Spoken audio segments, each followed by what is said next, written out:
และวัฒนธรรม FM 104.50 เมกะเฮิรตซ์จากวัดไฟหินตั้งอยู่หลังมหาวิทยาลัยเชียงใหม่ตำบลสุเทพอำเภอเมืองจังหวัดเชียงใหม่และก็ขอกราบขอบพระคุณทำหลายสถานีที่ได้นำเอาเสียงนี้เผยแผ่สู่พี่น้องท่านผู้ฟังทำทางหนึ่งดำเนินรายการโดยก้าวกระผมประหลวงสว่างธาตุอินจันทร์ประธานเครือข่ายกองทุนแม่ของแผ่นดินจังหวัดเชียงใหม่และ8จังหวัดภาคเหนือวันนี้ก็มาพบปะกับพี่น้องท่านผู้ฟังก็จะได้นำเอาสปะสาระมาเล่าโอ้สู่กันฟัง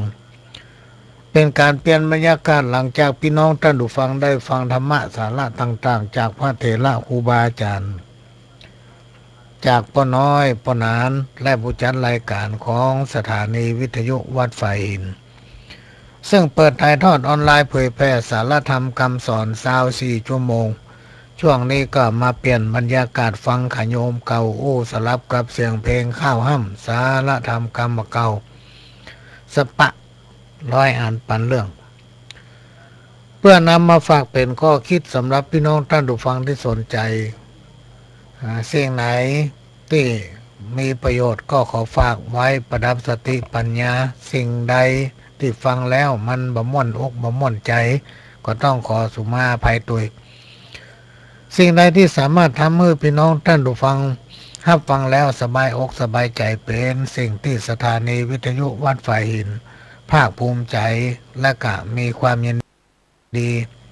ให้บริการด้วยความเต็มใจวันนี้ก็ได้มาพบปะกับพี่น้องท่านผู้ฟังเหมือนปกติเป็นประจำทุกวันจันทร์ตั้งแต่เวลานี้เป็นต้นไปจนถึง5 ทุ่มรายการของป้าหลวงวันจันทร์ตั้งแต่เวลานี้ไปจนถึง5 ทุ่มแล้วก็วันพฤหัสวันศุกร์ก็เวลาเดียวกันเนี่ยพี่น้องท่านผู้ฟังไล่ฟังได้แล้วก็วันเสาร์4 โมงถึง6 โมงแมลงวันอาทิตย์บ่ายโมงถึงบ่าย3 โมงมีหลายท่านโทรมาถามติ๊กเรื่องมันก็ผู้สูงวัยเนาะผู้สูงวัยผู้ที่มีอายุนักมันถึงที่ลืมขนาดประหลวงเป็นละอ่อนอยู่อายุน้อยอยู่ ยังขี้ลืม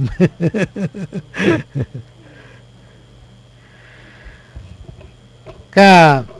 จะได้นำเอาสาระสัพพะร้อยอันปันเรื่องมาเล่าโอ้สู่กันฟังพี่น้องท่านผู้ฟังสิ่งใดที่เป็นประโยชน์ก็ขอฝากไว้ประดับสติปัญญาเอาไปปรับปรุงแก้ไขแล้วก็เอาไปอู้ต่อให้ลูกให้หลานฟังละอ่อนในยุคปัจจุบันเนี่ยถ้าเราบัจักจุงเขาพี่น้องท่านผู้ฟังเขาถึงมาสนใจโดยเฉพาะศีลธรรมนี่ธรรมะอันเป็นคำสั่งสอนขององค์พระสัมมาสัมพุทธเจ้านั้นพี่น้องท่านผู้ฟัง มันใหม่ตันสมัยอยู่เสมอมันมีเก่า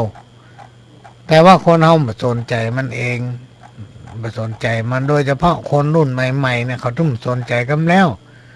ถ้าเขาเป็นพ่อบ้านแม่บ้านเป็นพ่อแม่ป้าเป็นปู่เป็นลุงไปจักจุงเขาเนี่ยในที่สุดเขาก็จะห่างเหินห่างไปเลยแล้วพื้นฐานทางด้านจิตใจก็จะแข็งกระด้างพี่น้องท่านผู้ฟังลองสังเกตพอละอ่อนมาเดียวกันจิตใจเขากับคนละก่อนไม่แตกต่างกันนักผู้ใดที่ใฝ่ทางธรรมะเกี่ยวกับการศึกษาอย่างต่างๆเนี่ยที่เป็นสภาพแวดล้อมล้อมตัวเฮาเนี่ยถ้าผู้ใดสนใจโดยเฉพาะธรรมะอันเป็นคำสั่งสอนขององค์พระสัมมาสัมพุทธเจ้านั้นซึ่งสถิติเปิ้นเล่าเปิ้นบอกกล่าวกันมาว่าเป็นผู้ที่มีจิตใจงามก็คือพื้นฐานจิตใจดีแต่ถ้าเฮาจิตใจของเฮาเหินห่างจากธรรมะอันเป็นคำสั่งสอนของพุทธองค์สัมมาสัมพุทธเจ้าจิตใจเฮาก็จะแข็งกระด้างบ่อ่อนไหวบ่มีความอ้อมน้อมถ่อมตนนะอวิโตตัวว่าเนาะ เอาวิโตตัวว่าเอาสังเกตเอาผู้นำพี่น้องท่านฟังในสมัยก่อนพุทธกาลน่ะเพิ่นเอาพราหมณ์หนูคนไหนที่ได้บวชเป็นพราหมณ์แล้วพอศึกษาลาเพศจากพราหมณ์มาแล้วมีโอกาสได้เป็นผู้นำเพราะเพิ่นถือว่าเป็นคนที่มีพื้นฐานทางด้านจิตใจดีนะพื้นฐานมันดีหน่อยวันนี้ก็จะนำเอาเรื่องกรรมลิขิตชีวิตคนกรรมลิขิตชีวิตคนอย่างใดก็จะมาเล่าโอ้สู้กันฟังสลับกับเทปเก่าที่พ่อหลวงอัดไว้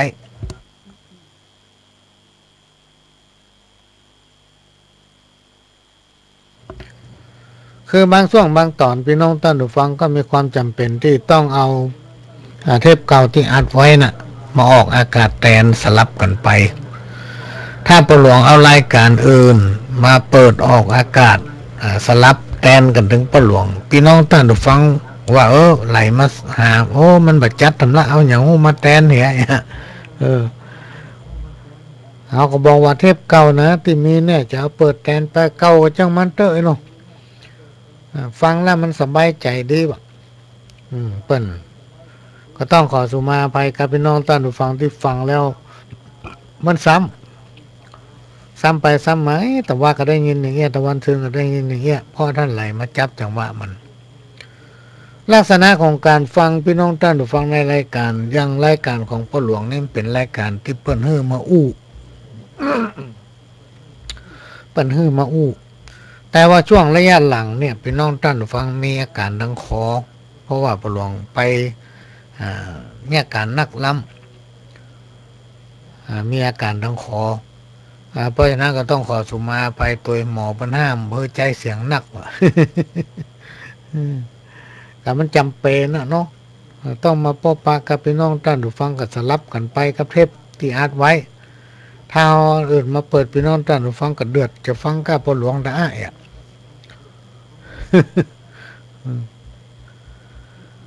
วันพรุ่งนี้เป็นวัน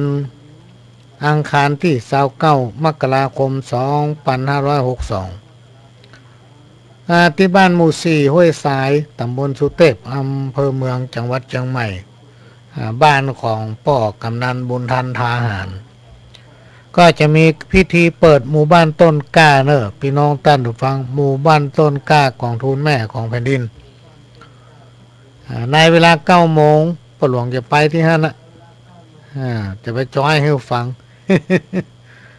ให้ฟังจ้อยไปที่บ้านห้วยทรายหมู่ที่4บ้านห้วยทรายหมู่ที่4ตำบลสุเทพอำเภอเมืองจังหวัดเชียงใหม่บ้านของพ่อกำนันบุญทันทาหารซึ่งเป็นจัดกิจกรรมเปิดป้ายหมู่บ้านต้นกล้ากองทุนแม่ของแผ่นดินโดยจัดขึ้นที่วัดห้วยทรายเนอะพี่น้องท่านผู้ฟังไปที่วัดห้วยทรายพ่อหลวงก็จะเอาหนังสือไปตัวสัก20 เล่ม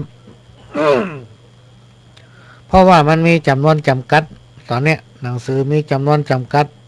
มีอยู่20 เล่ม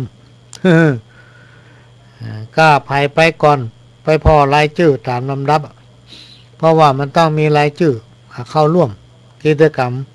หมู่บ้านต้นกล้าของทุนแม่ของแผ่นดินนะเขาก็จะไปพอตามรายชื่อถ้าไปได้ไปที่1ที่2ที่3ที่4ลำดับที่5 6 7 8 9 10 11 12 13 14 15 16 17 18 19 20ท่านจะมีสิทธิ์ได้ห้ามหนังสือสารธรรมกรรมเก่าของพ่อหลวงสว่างนะมีในหันหมดพี่น้องท่านผู้ฟังตั้งแต่กอไก่ถึงงองูถึงงอนหูบ อยู่ในหันท่านต้องการอ่านเรื่องอย่างมีในหันหมดข้าวจ้อยก็มีในหันหลายบทอยู่ว่างๆง่อมพี่น้องท่านผู้ฟังก็เอามาอ่านจ้อยคนเดียว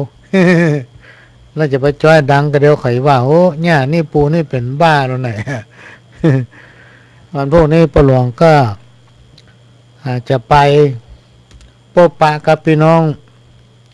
หมู่บ้านต้นกล้ากองทุนแม่ของแผ่นดินหมู่ 4ตำบลสุเทพอำเภอเมืองจังหวัดเชียงใหม่เนอะไปกินข้าวตอนเดียวกันที่นั่นได้ข่าวว่าเพิ่นจะลาบ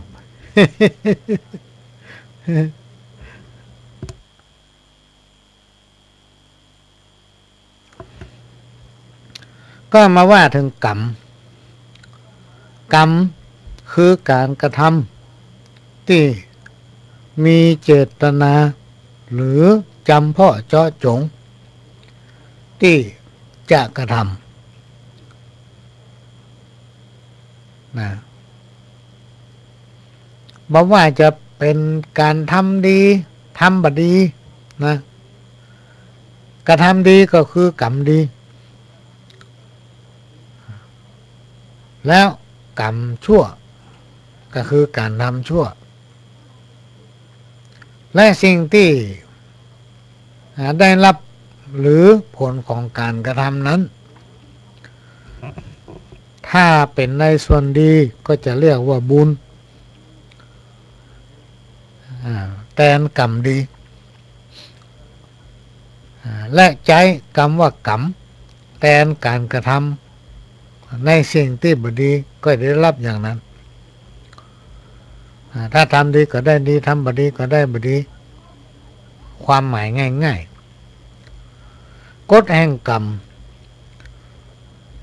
มีการกำหนดในทางพุทธศาสนาว่ามนุษย์หรือสัตว์ทั้งหลายที่เกิดมานั้นก็เพราะมีกรรมเป็นตัวกำหนดและมีการเวียนว่ายตายเกิดบอกว่าจะทำอย่างใดก็ได้รับผลตอบแทนอย่างนั้นเสมอเป็นกฎของธรรมชาติหรือที่เราห้องกันง่ายๆตามภาษาชาวบ้านว่ากฎแห่งกรรมถ้ากรรมฝ่ายดีส่งผลหรือเรียกว่าบุญก็จะทำให้เรามีความสุขความเจริญรุ่งเรืองความสำเร็จเกิดขึ้นหากฝ่ายกรรมส่งผลเมื่อใดก็จะเรียกว่าเป็นความทุกข์ความล้มเหลวความผิดหวังติดขัดประสมหวังอันนี้คือความบดีที่เราทำไว้กรรมจึงแบ่งตามเวลาที่กระทำไว้อยู่2ประการบุพกรรมหรือกรรมที่เชื่อกันได้กระทำมาตั้งแต่อดีตชาติก็คือกรรมที่ล่วงแล้วกรรมที่ล่วงมาแล้วหรือว่าที่ล่วงแล้วมาปัจจุบันกรรมคือกรรมที่ได้กระทำในชาตินี้กรรมแบ่งตามเจตนาหรือว่าตามภาษาชาวบ้านว่ากรรมแบ่งตามเจตนาที่กระทำไว้2ฝ่ายคือกุศลกรรมและอกุศลกรรมกุศลกรรมหรือกรรมที่มีเจตนาดีเช่นการทำความดีความเอื้อเฟื้อมีน้ำใจการทำบุญการช่วยเหลืออนุเคราะห์อย่างต่าง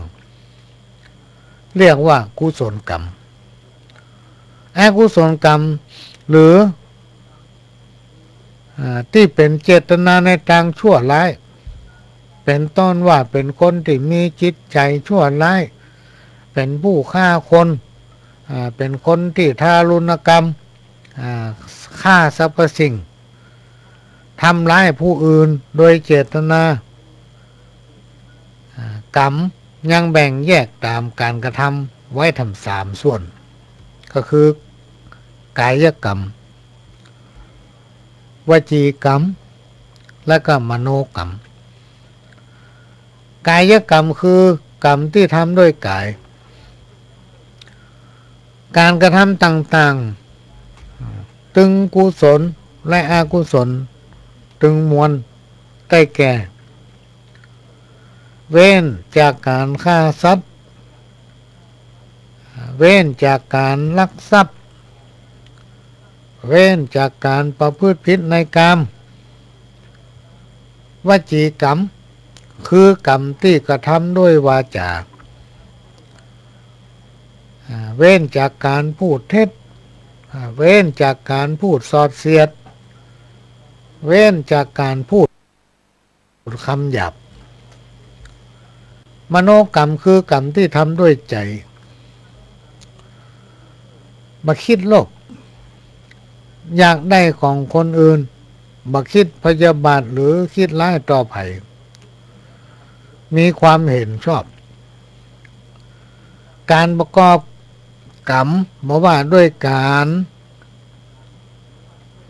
กระทำหรือด้วยวาจาเมื่อมีการกระทำเกิดขึ้นก็จะก่อให้เกิดเจ้ากรรมนายเวรพี่น้องท่านผู้ฟังเว้นแต่กรรมที่เกิดจากความคิดหรือนึกถึงนั้นจะบอกก่อให้เกิดเจ้ากรรมนายเวรแต่กรรมจากการกระทำพอทำลงไปปั๊บนี่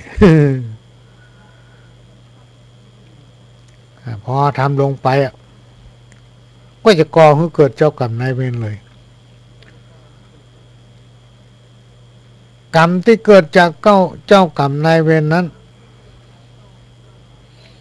อโหสิกรรมฮือเฮาแต่ผู้นั้นจะต้องมีศีลธรรมสมมติว่าเฮามีกรรมติดตัวเฮามาตั้งแต่อดีตชาติปางก่อนเฮาหัวได้ทำกรรมอย่างไว้พ่องเกิดมาชาตินี้มาเลยตะลงวิบาก คำว่าตะลงวิบากนี่คืออย่างพี่น้องท่านฟังหลายคนมาเข้าใจสตังค์ก็มีสมบัติรักทานอะไรอย่างก็มีหมดตะลงวิบากอย่างใดบุญเฮานะกะอะไรอย่างเฮาก็มีหมดแต่ท่านอย่าลืมว่ากรรมที่มันตวยมาตั้งแต่อดีตชาตินั้นแม้นว่าในชาตินี้บุญเฮามีแต่กรรมก็มีตวยแล้วมันจะมาแทรกแซงอยู่กับชีวิตประจำวันเราได้อย่างใดคือหนึ่งมันจะทำให้จิตใจกระวนกระวายบ่เป็นสุขร่อนลุ่มอยู่เสมอมักมีเหตุเกิดขึ้นทำให้หมุนม่อนอกหมุนม่อนใจทั้งที่อย่างเฮาก็มีหมดนะอันนี้เป็นห้องว่ากรรมเจ้ากรรมนายเวรในชาติที่ผ่านมานั้นอาจจะโตยมาตันบางผู้บางท่านเจ้ากรรมนายเวรโตยมาบัดตันก็มีบุญบารมีเสริมขึ้นไปเรื่อยๆแล้ววันใดวันหนึ่งถ้าเราจิตใจของเราห่างจากศีลธรรม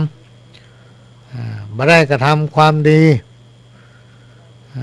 ตามความตั้งใจก็ดีตามที่คนอื่นเพิ่นมีความมั่นอกมั่นใจว่าไอ้หมอเนี่ยคนเนี่ยมันถึงเป็นคนดีแน่แต่ในที่สุดเราทำความบดีเนี่ยบุญมันจะหมดเพราะเราไม่ได้ทำบุญไม่ได้ทำทานไม่ได้ช่วยเหลือภัยเป็นคนจิตใจเป็นห้องว่าเป็นคนจิตใจแคบถึงแม้นว่ากำลังเสวยบุญก็จะทำให้บุญนั้นหมดเวยพี่น้องท่านฟังบุญนั้นจะหมดเวยที่สุดมันจะเบาบางลงเบาบางลงเบาบางลงกำเดียววิบากกรรมเข้ามาแทรกนะจะทำให้มีเหตุการณ์เกิดขึ้นทำมุ่นร่อนลุ่มในจิตใจเหมือนกับเฮาอยู่ในกลางมอนะหกกำเดียวความร้อนรุ่มมันเกิดขึ้นกับตัวเฮาอย่างใดอุปมาเหมือนน้ำเดือดในหม้อขังจิตใจเฮามันนิ่งอย่างนั้นนะเพราะวิบากกรรมมันมาตุยมีบางคนเชื่อว่ามีผู้ที่สามารถเปลี่ยนแปลงให้เกิดกรรมดีได้นะปากันกราบไหว้ในสิ่งที่ตนเองเชื่อว่าจะบันดาลให้กรรมของตัวเก่านั้นลดได้พี่น้องท่านผู้ฟังซึ่งความจริงที่ครูบาอาจารย์เปิ้นอู้หลายตนหลายองค์ซึ่งความจริงแล้วเนี่ยครูบาอาจารย์เปิ้นบอกบ่มีสิ่งใดที่จะมาทำให้วิบากกรรมของไผเปลี่ยนแปลงหรือสามารถควบคุมมันได้ศาสนาพุทธของเฮานั้นสอนให้คนเฮารู้จักกรรมและให้อยู่เหนือกรรม สอนให้คนละความชั่วเพราะจะทำให้เกิดทุกข์ให้มีสติตั้งมั่นอยู่ในธรรมเสมอและผู้ที่กระทำความดีอยู่เสมอมีจิตใจบริสุทธิ์มีธรรมะตั้งใจปฏิบัติกรรมดีละเว้นกรรมชั่วจะบักกลัวบาปหรือว่ากรรมชั่วในอดีตเพราะมีผลกุศล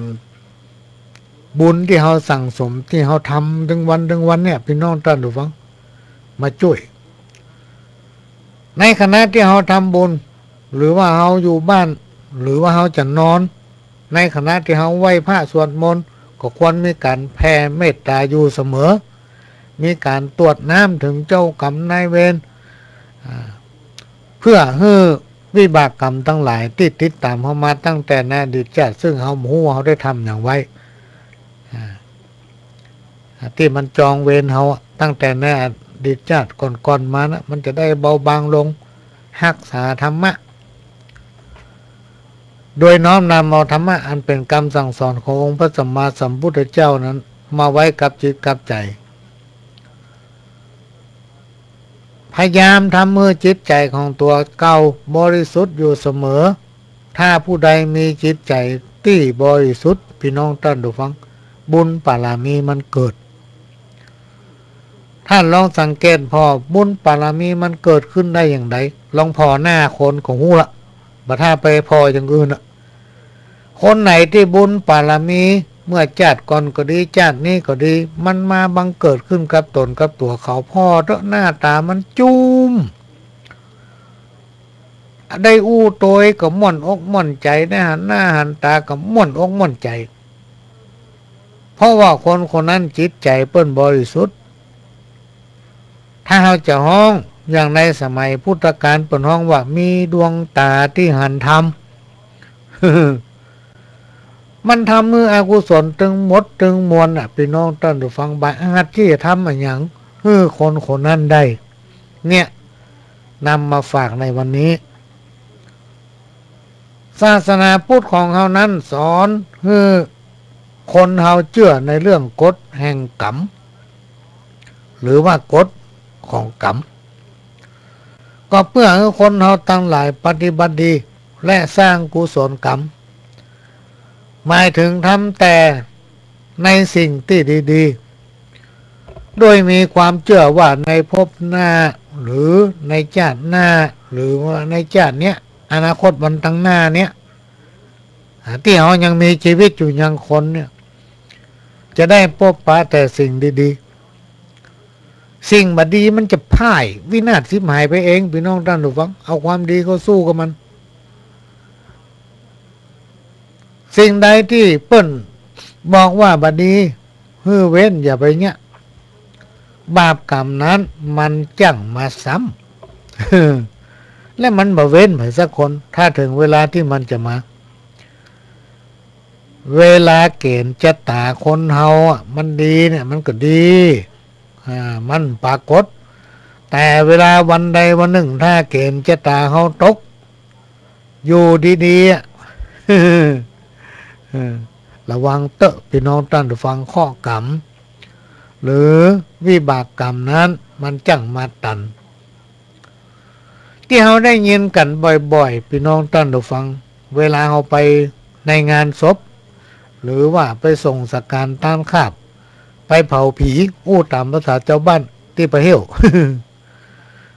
โคศกเป็นมักจะประชาสัมพันธ์อันนี้จังทุกขังอนัตตาเนาะคือความบัดเที่ยงแท้แน่นอนอันนี้จังความบัดเที่ยงแท้บอกว่ามนุษย์และสัตว์หรือแม้นกระทั่งสิ่งของทั้งหลายบอกว่าจะเป็นทรัพย์สมบัติต่างๆบ้านรถยนต์เครื่องประดับอาภรณ์ทุกอย่างล้วน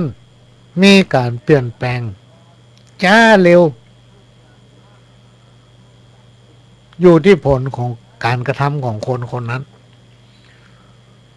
คนเรามีเกิดแก่แล้วก็เจ็บแล้วในที่สุดก็ตายสิ่งที่กล่าวมานี้มันมีไผหนีพ้นสักคน เขาจะมีเงินเป็นแสนเป็นล้านมีทรัพย์สมบัติมากมายหลายแสนหลายโกฏหลายพันล้านมีบารมีนักขนาดไหนพี่น้องท่านดูฟังมันก็หนี3-4สิ่งเนี่ยมาได้เกิดแก่เจ็บตายเนี่ยสิ่งของที่มีเกิดขึ้นในที่สุดก็ต้องบุบสลายไปตามกาลเวลาล้วนแต่เป็นสิ่งที่บัดเที่ยงแท้แน่นอนเปิ้นเลยฮ้องว่าอนิจจังหรืออนิจจังวัฏสังขารานั่นแหละ ทุกขังความทุกข์ใดๆที่เกิดขึ้นล้วนเป็นสัจธรรมพี่น้องท่านดูฟังความทุกข์ใดๆที่เกิดขึ้นล้วนแต่เป็นสัจธรรมที่มันมีไผสักคนจะหลีกเลี่ยงไปได้หลีกเลี่ยงมาได้สักคนเพราะสรรพสิ่งย่อมสลายเปลี่ยนแปลงไปตามกาลสิ่งใดที่เปลี่ยนแปลงสิ่งนั้นมนุษย์ย่อมเกิดความรู้สึกทุกข์ขึ้นมาและก็บ่ให้ยอมรับ เป็นต้นว่าเนื้อหนังเหี่ยวย่นก็ไปดึงมือมันเหี่ยวหัวงอกก็มันย้อมเนี่ยมือมันงอกเนี่ย ความเปลี่ยนแปลงอ่ะ เนี่ยหันว่าโอ้ยได้นี่ก็คือตัวเก่าของงอกเหมือนกันนะ เพราะเป็นเรื่องที่มันหลีกเลี่ยงไม่ได้เขี้ยวค้อนเขี้ยวหลอนเนี่ยก็ต้องไปหาเขี้ยวมาใส่เนี่ยลองเอาเบามาใส่กับมันหลอนออกไปแล้วลองเบามาใส่แทนมันกินยังก็ไม่ได้ มันไปฟับลงข้างใน สิ่งตั้งหลายเหล่านี้มาอาจที่จะตั้งอยู่ในสภาพนั้นได้ตลอดไปเพียงแต่ต้องใช้เวลาพี่น้องท่านผู้ฟังใช้เวลาหรือไม่ก็สุดแท้แต่มันจะเป็นไปมนุษย์มีแก่และต้องจากไปในที่สุดนะมันมีไผอยู่ในโลกนี้ในที่สุดต้องจากไปจากโลกนี้ไปจากร่างของเราไปถอดจิตวิญญาณไป บอกให้ไปถึงเวลามันถึงได้ไปเหมือนกันหมดทุกคนเพราะนั้นตรงจุดเนี่ยจะบอกว่าไปจังกันเนี่ยหยางจะไปเบียดเบียนกันเนี่ยหยางไปทะเลาะเบาะแวงไปแจ้งไปด่ากันเนี่ยหยางพ่อกำเดียวก็ตายกันหมดแล้วเหมือนครูบาอาจารย์เปิ้นเทศทำเปิ้นไปเทศที่ไหนเปิ้นจะเปรียบเทียบชีวิตของคนมนุษย์เฮาเนี่ยเหมือนที่กุงอยู่ในห้อยพี่น้องท่านผู้ฟังดีดกันป๊อปแป๊บไปดีดกันเนี่ยหยางเพราะว่ากำเดียวเปิ้นจะเอาไปต้มหมดเอาไปลงโคกหมดเอาไปคั่วไปทอดหมดในที่สุดก็ต้องตายเพราะนั้นเฮาไข้หัวใส่กันยิ้มใส่กันเนี่ยบ่ดีคะเพราะว่าเหมือนเฮาก็ตายมันก็จะตายหาความสุขใส่ตัวเก่าเหี่ยวบ่ดีคะอันนี้ก็เป็นสิ่งที่นำมาฝากพี่น้องท่านผู้ฟังบัดถ้าไปจังคนนั้นบัดถ้าไปว่าคนนี้นะนี่จังทุกขังอนัตตาเนี่ยมันมีอยู่ในตัวตนของคนทุกคนอนัตตาคือความว่างเปล่าอนัตตาคือความว่างเปล่าบัจเจตนบัจเจสิ่งของนะคำว่าอนัตตาเนี่ยคือความว่างเปล่าบัจเจตัวตนบัจเจสิ่งของล้วนเกิดจากการปรุงแต่งเพื่อเป็นไปต่างๆนานาทั้งสิ้นแม้นการกระทั่งมนุษย์ของเฮาเนี่ยพี่น้องท่านผู้ฟังมีรูปกายเป็นมนุษย์หรือว่าสัตว์เนี่ยและสรรพสิ่งต่างๆบนโลกเนี่ยล้วนเกิดขึ้นเพียงชั่วคราวแต่อันนะเกิดขึ้นเพียงชั่วคราวอยู่มาประมาณถ้าโยเยาวไปก็100 ปีถึงเวลาก็ต้องแตกสลายกลับคืนสู่สภาพเดิมกลายเป็นขี้เถ้าขี้ดินมาอาจที่จะยึดเอามันมาเป็นสมบัติของตนเองได้อย่างถาวร ไผ่พ่อมีชีวิตอยู่ถาวรอ่ะ อายุเป็น400-500 ปีมันเมียพี่น้องท่านผู้ฟัง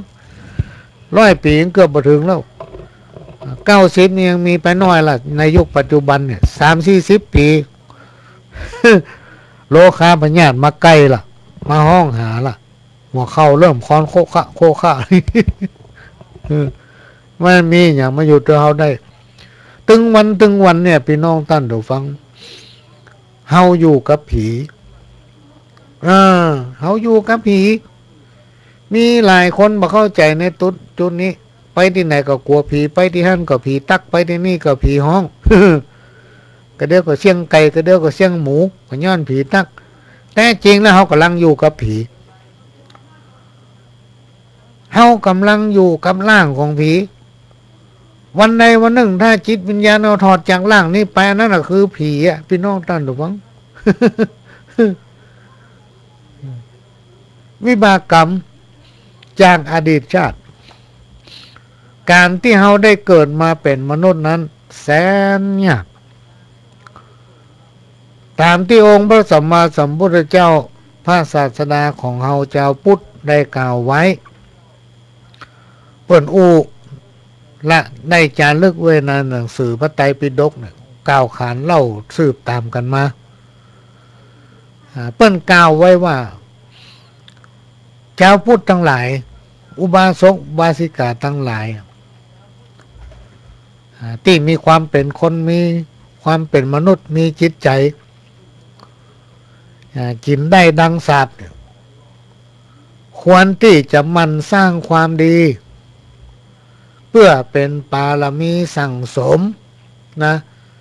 ฮือสมกับที่เฮาได้เกิดมาเป็นมนุษย์ฮือสมกับที่เฮาได้เกิดมาเป็นคนที่แสนประเสริฐเฮาทั้งหลายเนี่ยพี่น้องท่านผู้ฟังปน้อยปนานไหว้สาครูบาอาจารย์เจ้าลูกๆหลานๆทั้งหลายเฮาทุกคนเป็นสัตว์มนุษย์แล้วมนุษย์นี่เป็นสัตว์ที่ประเสริฐกว่าสรรพสิ่งใดๆในโลกถึงหมดพี่น้องท่านผู้ฟังเฮาทุกคนอ่ะบอกว่าตั้งแต่ละอ่อนมาถึงคนเฒ่าคนแก่จะอายุตัวใดก็ตามเฮานั้นเป็นผู้ที่ประเสริฐกว่าสรรพสิ่งทั้งหลายใดๆในโลกพี่น้องท่านผู้ฟังเฮาจะไปประมาณค่าตัวเก่าต่ำบางคนนี่ประมาณค่าตัวเก่าต่ำเกิน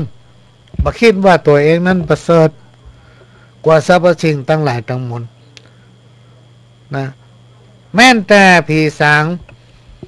เตปาลักเนี่ยยังไหวนะไหวคนมนุษย์เขาเนี่ยถามว่าพระหลวงหันก็ลองสังเกตพอกำไหวกันบอกว่าข้าจักไป4 ทิศะ 8 ทิศะขอให้เป็นวันตาละหะเป็นทิศกละปูจาแก่คนและเทวดาทั้งหลายอ่ะ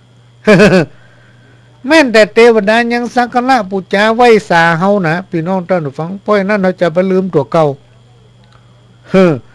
จะไปลืมคำว่าเฮาเป็นผู้ประเสริฐเป็นคนที่มีความประเสริฐต่อสรรพสิ่งทั้งหลายเพราะฉะนั้นจงทำคุณค่าของตัวเก่าให้ประเสริฐเหมือนกับกรรมที่องค์พระสัมมาสัมพุทธเจ้าท่านได้ตรัสไว้ว่ามนุษย์ทั้งหลายนี่เป็นสัตว์ที่ประเสริฐกว่าสรรพสิ่งทั้งหลายเพราะเมื่อถึงเวลาจะจากโลกนี้ไปแล้วจะได้ไปสู่สุคติโลกสวรรค์อันเป็นผลสืบเนื่องมาจากการกระทำในภพปัจจุบันก็คือในชาตินี้นะพุทธพจน์ที่กล่าวถึงผลที่สืบเนื่องจากชาติปัจจุบันไปสู่ภพหน้าที่มีอยู่ในปฐมกรรมวิพังคะสูตรนะจำได้ก็มาเล่าให้ฟัง สรุปได้ใจความว่าสัตว์ทั้งหลายนั้นมีกรรมเป็นของตนสรรพสิ่งทั้งหลายในโลกนี้พี่น้องท่านผู้ฟังมีกรรมเป็นของตัวเก่านะมีกรรมเป็นของตัวเก่ามีกรรมเป็นของตนเองและนอกจากนั้นยังเป็นทายาทของกรรมมีกรรมเป็นเผ่าพันธุ์มีกรรมเป็นที่พึ่งอาศัยและยังกล่าวได้ว่ากรรม อันอย่างตั้งหลายเราเนี้ยอยู่ที่ตัวของเขาเองจะปฏิบัติถ้าเขาน้อมนำเอาศีลธรรมเขาเป็นคนมีจิตใจโอบอ้อมอารีเพื่อแผ่มีเมตตาต่ออย่างตั้งหลายแลในโลกมนุษย์ที่ร่วมเกิดมาร่วมโลกเดียวกันนี้ได้แก่การทำบุญรักษาศีลภาวนาฮือทานฮือการอนุเคราะห์ช่วยเหลือในการจันลงไว้ซึ่งพระพุทธศาสนาฮือถวายทานปัจจัยสี่แก่พระภิกษุสงฆ์องค์สีนะพระสงฆ์องค์เนรถ้าว่าเฮามือทานด้วยปัจจัยสี่เปิ้นเขาสามารถที่อยู่ได้ในยุคปัจจุบันเนี่ยพี่น้องท่านผู้ฟังถ้าเตียวมันก็บัตันการนะเตียวบัตันการ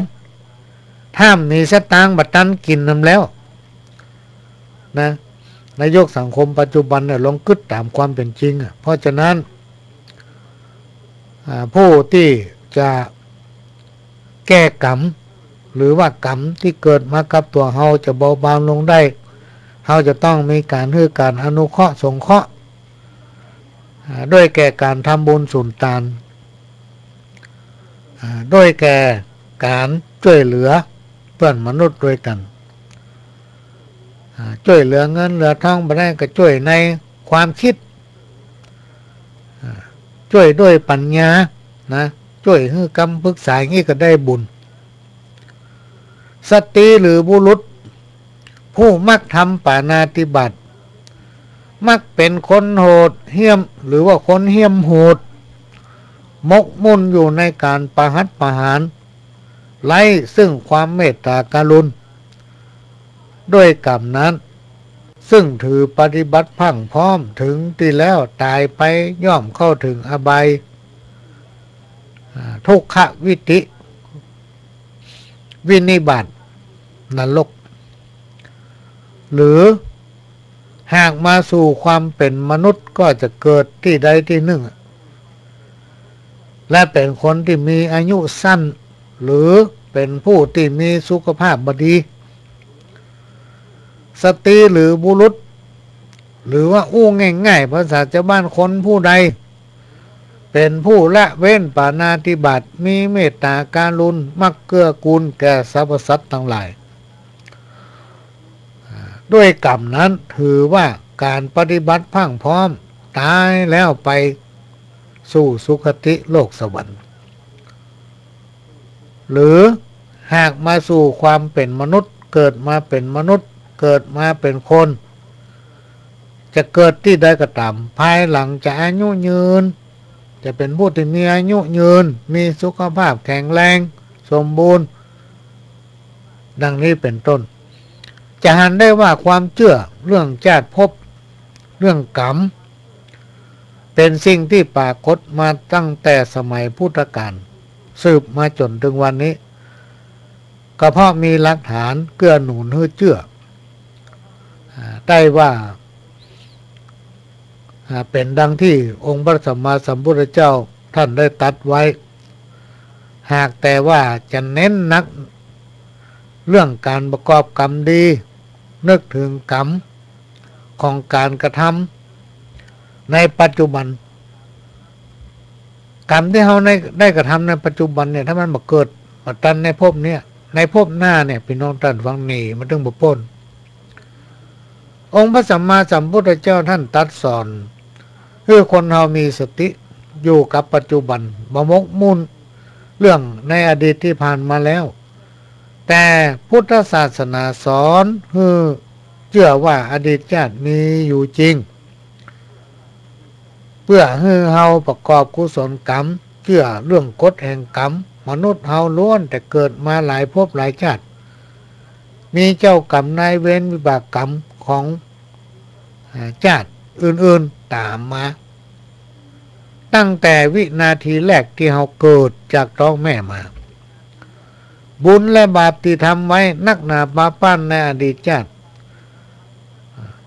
ตามเฮามานะพี่น้องท่านผู้ฟังก็เลยทำให้เราประสบปัญหาวิบากกรรมในชาตินี้พบเนี้ยที่ได้เป็นมนุษย์เราจะต้องพบกับการกระทำเมื่ออดีตชาติ และมีการเวียนว่ายตายเกิดประจบสิ้นชาติต่อไปเกิดตามกฎแห่งกรรมจะหลีกหนีสิ่งทั้งหลายเหล่านี้ไปบ่พ้นดังนั้นผู้มีปัญญาผู้ที่เปิ่นมีสติปัญญาจึงพยายามสร้างบุญให้เกิดต่อเนื่องเพื่อจะได้ไปเสวยสุขในภพหน้าอาจจะเป็นชาตินี้ชาติหน้าหมูเปิ้นพยายามสั่งสมทำให้ตัวเองเกิดปัญญาต่างธรรมเพื่อสั่งสมบุญบารมีไปเต้าที่ตนเองก็ทำได้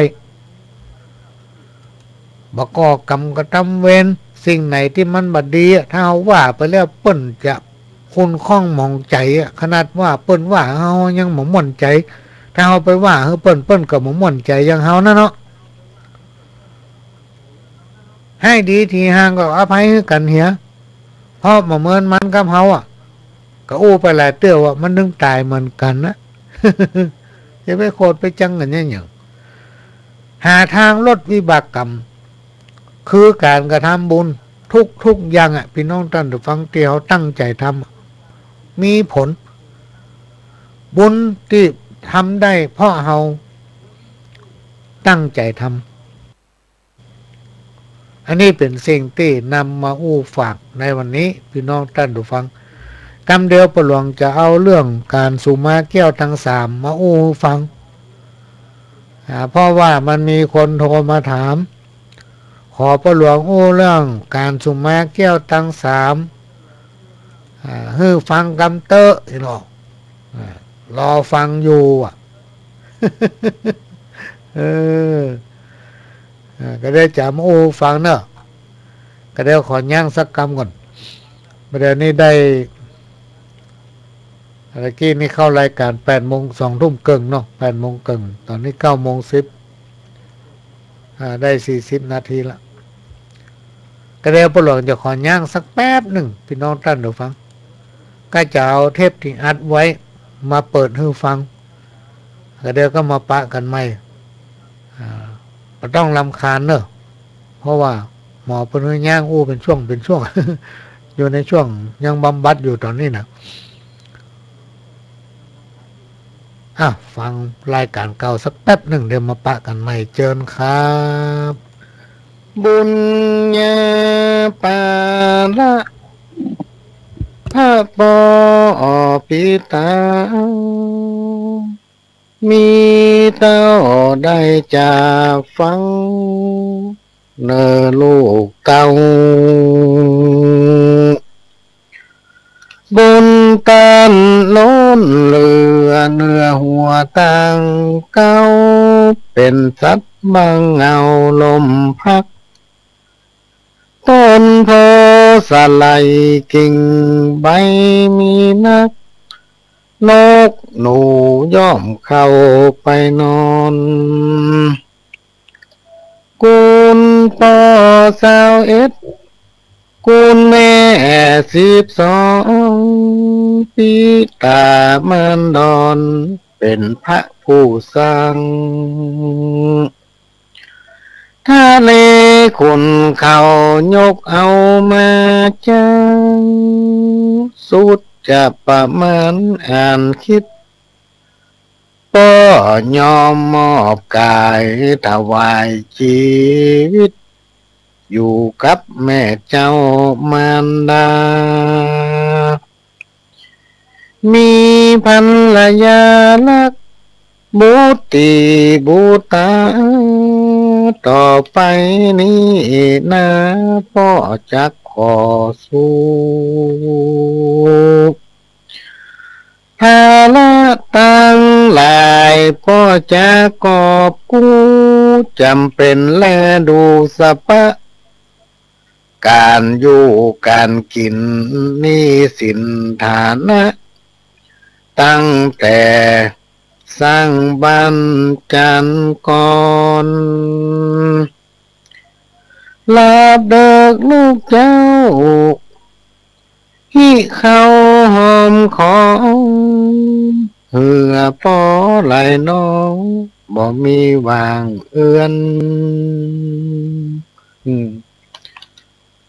อันนี้ก็เป็นความหมายความทุกข์ของป่อตั้งแต่แม่ปามานี่ป่อจะต้องทุกข์ ต้องเสาะว่าหากินต้องยากการสะปะเก็บหอมสตางค์ไว้เพื่อวันที่แม่เกิดลูกคลอดลูกออกมานี่จะได้มีสตางค์ใจ จะได้มีสตางค์เอาแม่ไปหาหมอ ส่วนใหญ่จะไปหาหมอหมดพี่น้องท่านดูฟังยังมาทันเกิดแต่พอหู้ละว่าเป็นไม่ยิงบ่จ่าย สมบูรณ์บ่สมบูรณ์หู้ก่อนละสมัยปัจจุบันนี่มันเป็นสมัยหูติดตาติด เอ้ามาฟังข้าวบทต่อไปพี่น้องท่านดูฟัง ทุกขังโลเกสัพเพวะทุกในโลกสงสารเปิ้นเล่าจ่าไว้มี108ประการเกิดมาพบปานมนุษย์รุ่มไต้ทุกฮ้อนทุกหนาวเจ็บเป็นเมื่อยไข้ทุกเป็นหวัดไอกระเพาะทุกน้ำปักตีนทุกเป็นหนี้นักทุกโรคซับจางทุกจมทุกขังกับลูกกับเต้าทุกอิบทุกหิวคนแก่คนเฒ่าทุกบ่มีแหงอ่อนพัก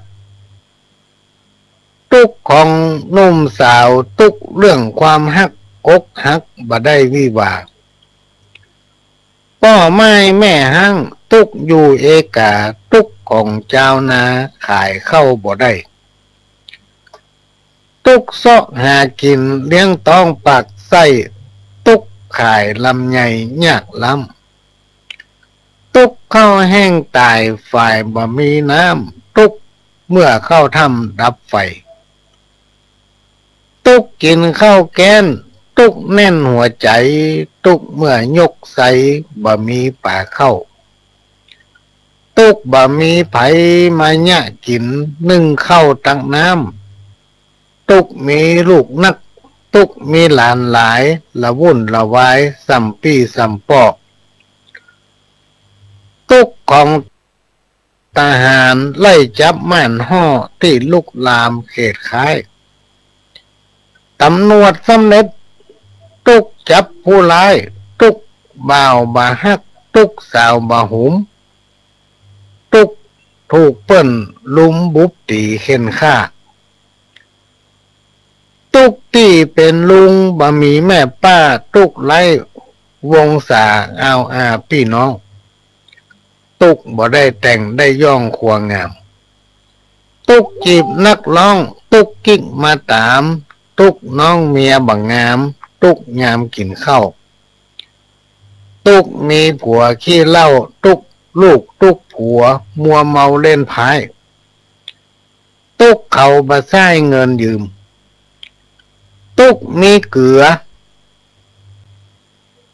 ยามทุกบ่มีเกลือยามเมื่ออมเมี่ยงทุกหมอยาเมืองหายจ้าทุกขายของเหลืองเป็นทุกแม่ก้ากำให้บ่ได้ผู้ตื่นทุกใจคนฮักมั่นแล้วมาขืนทุกกินแกงนอหืนปากบืนพื้จื้อทุกของยาจกขอเปิ้นบ่ฮื้อทุกตุ้ยปุ่มหลามทุกแอวบ่าแค้วทุกของผู้นำกำนันแก่บ้านทุกอปตก็มีหลายด้านเรื่องการบ้านเมืองสปะสจสสทุกมีภาระปัญหาต้องใส่ชุมชนทุกไข้วันนกทุกสัตว์ปีกขนเกษตรตำบล6เหนือล้นใต้ทุกของหมอรักษาโรคไข้แผ่ววัดไอโรคเกาต์ทุกคนส่งของต้องรับดึกลูกเจ้าทุกลืมมาเข้ายามแหลงทุกบะหมี่ถ้วยจ้อนทุกยามเมื่อกินแกงทุกบะหมี่เมียแปง ตุกเหงานั่งให้พ่องตุกเป็นพ่องตุกเป็นใบตามกำตัวตันจวบปบตุกทกสตุกใจนี่บ่ครบขายเข้าบ่ได้ราคาตุกพระหน้าแรงตุกแน่นตุกหนาตุกตอนสะทาลืมส่งเข้าตุกไผ่ตุกมันตึงหนุ่มตึงเท่าตามกรรมคนเฮามนุษย์ตุกยามเมื่อเป็นตุ่มมืนหายาทาบ่มุดตุกยามเมื่อห่มผ้ามันขันตุกมนปุ่งนี้ที่ว่าสักกันบ่เต้าเตรียมตันเต้าตุกตัวข้าตุกใจเป็นครูอยู่กองทัพหน้าปลูกฝังปัญญาความคิดสอนลูกสอนหลานเก่งกล้ามีฤทธิ์ฮือคิดล่ำสร้างความดี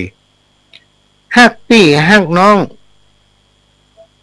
ฮักซักฮักสียาบ้ายาอีบดีเข้าใกล้ฟังคำสั่งสอนวิงวอนเก่าจีฮือเว้นจากห้องอาบาย ขณะนี้พี่น้องท่านผู้ฟังก็กำลังรับฟังรายการสาระสปะจากสถานีวิทยุพระพุทธศาสนาแห่งชาติและสังคมขึ้นเพื่อการศึกษาพระพุทธศาสนาและวัฒนธรรม FM 104.50 เมกะเฮิรตซ์ตั้งอยู่วัดฝ่ายหินตำบลสุเทพอำเภอเมืองจังหวัดเชียงใหม่สถานีวิทยุวัดฝ่ายหินเป็นของพี่น้องท่านผู้ฟังทุกท่านเป็นเจ้าของเราจะต้องช่วยกันทนุบำรุงพี่น้องท่านผู้ฟังถ้าเราทนุบำรุงกำเดียวดับขาด ก็เดียวก็เงียบ เมื่อ 2-3 วันก่อนนี่ทางเจ้าหน้าที่เพิ่นมาตรวจสอบเพิ่นเอาเครื่องไปตรวจ ว่าคลื่นมันส่งไปไกลไปใกล้เนี่ยพี่น้องท่านผู้ฟังจังบ่นว่าฟังบ่ชัดเจนว่าบ่ค่อยได้ยินที เวลาเขาส่งแหงไปเพิ่นก็เดือดร้อนเพราะว่าขึ้นไปกวนกัน ยังเครือพระแคบนะก็วันกันไปวันกันมามีคนส่งไลน์มาวันพรุ่งนี้ป้าหลวงจะได้ไปร่วมพิธีเปิดป้ายหมู่บ้านต้นกล้ากองทุนแม่ของแผ่นดินหมู่ที่4กันถ้าจำไม่ผิดที่วัดห้วยสายบ้านห้วยสายเป็นบ้านพ่อกำนันบุญทันทหารกำนันตำบลสุเทพป้าหลวงจะไปถึงประมาณ 9 โมงก็จะไปร่วมพิธีเปิ้นก็จะเอาหนังสือสารธรรมคำเก่าไปตัว20 เล่มมีคนโทรมาว่าขอสักเล่มเนอะจะไปเอาไปเอาบ่ได้บ่ฮื้อต้องไปนั่งด้วยกันท่านน่ะ การจะเอาเปรียบเปิ้นไปเอาแล้วปิกต้องไปนั่งด้วยกันท่านถ้าเป็นไปได้กินข้าวต้อนด้วยกันท่าน บัดถ้าห่อเข้าไปพ่อกำนันเปิ้นถึงจะเลี้ยง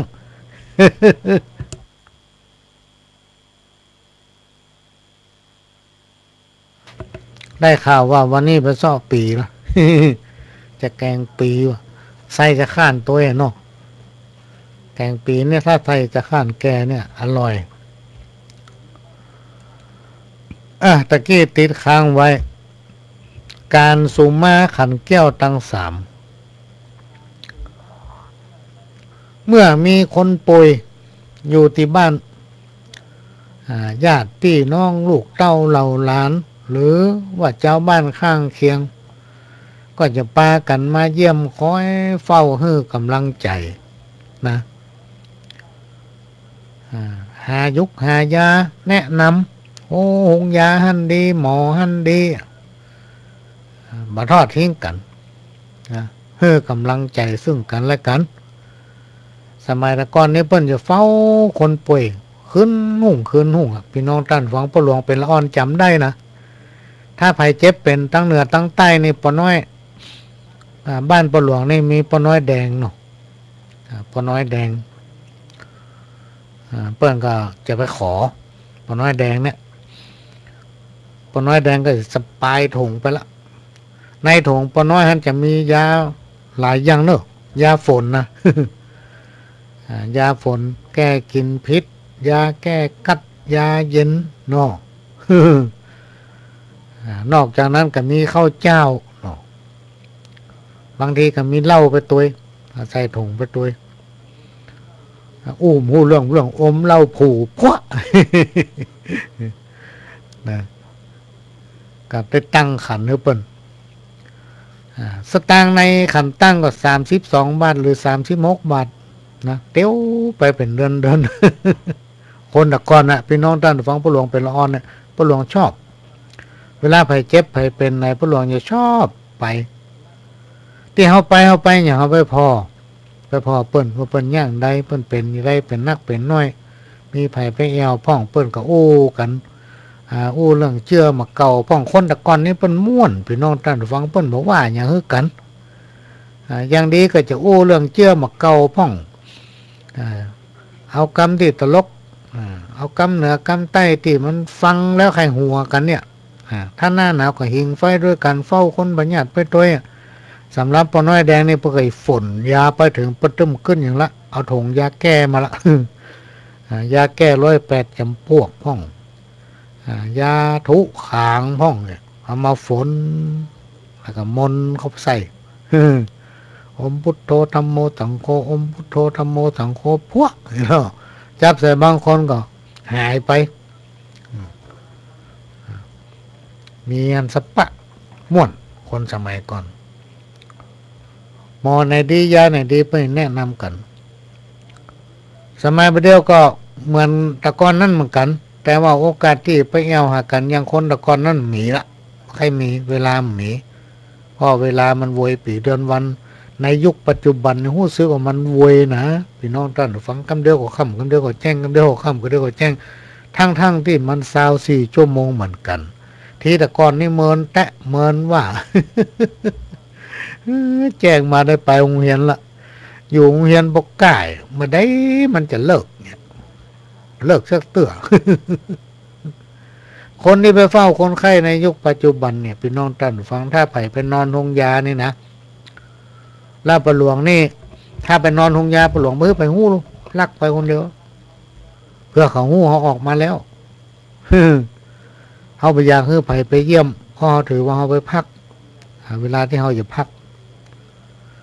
แล้วคนไปเยี่ยมเนี่ยในยุคปัจจุบันกับยุคตะกอนมันต่างกันนะพี่น้องท่านฟังคนตะกอนเนี่ยโอ้ยดูมันเนี่ย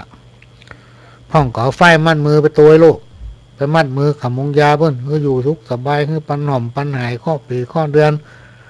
ข้อตายข้อวายข้อไข้ข้อเมื่อยคือรุดหายไปเนื้อเอาไฟปัดติ่นปัดมือปัดเนื้อปัดตัวเฮาคนตะกอนเพิ่นไปเอากันนะ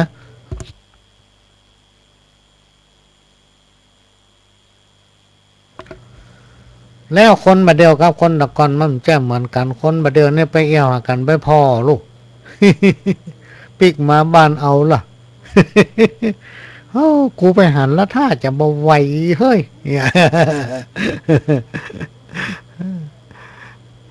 การเปิดออกคงยามาใหม่แต่งไปเยี่ยมนี่หน้าแดงแต่งเหือบ่ลงกันเดียวก็ดีละกันเดียวก็หายละพอตาเปิ้นเนาะมีแววละอีหลอกกันเดียวหายละ2-3 วันก็ดีละเนอะนี่เนาะลงคันไดยังโป่นประตูบ้าน สักวันมีอ่ะอีหลอก อันนี้ก็เรื่องสุมาแก้วทั้ง3สมัยก่อนนี่เพิ่นไปเยี่ยมไปพอกันถ้าภัยไปหาภัยบ่เยี่ยมกันนี่นะระวังที่ป่วยเนี่ย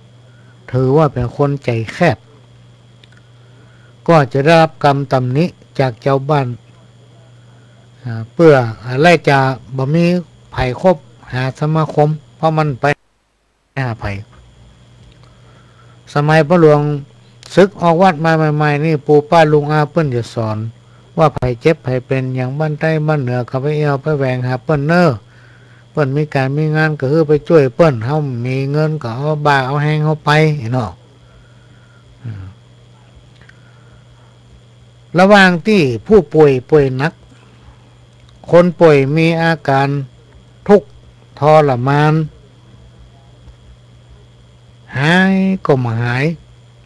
จะตายมันก็บ่ตาย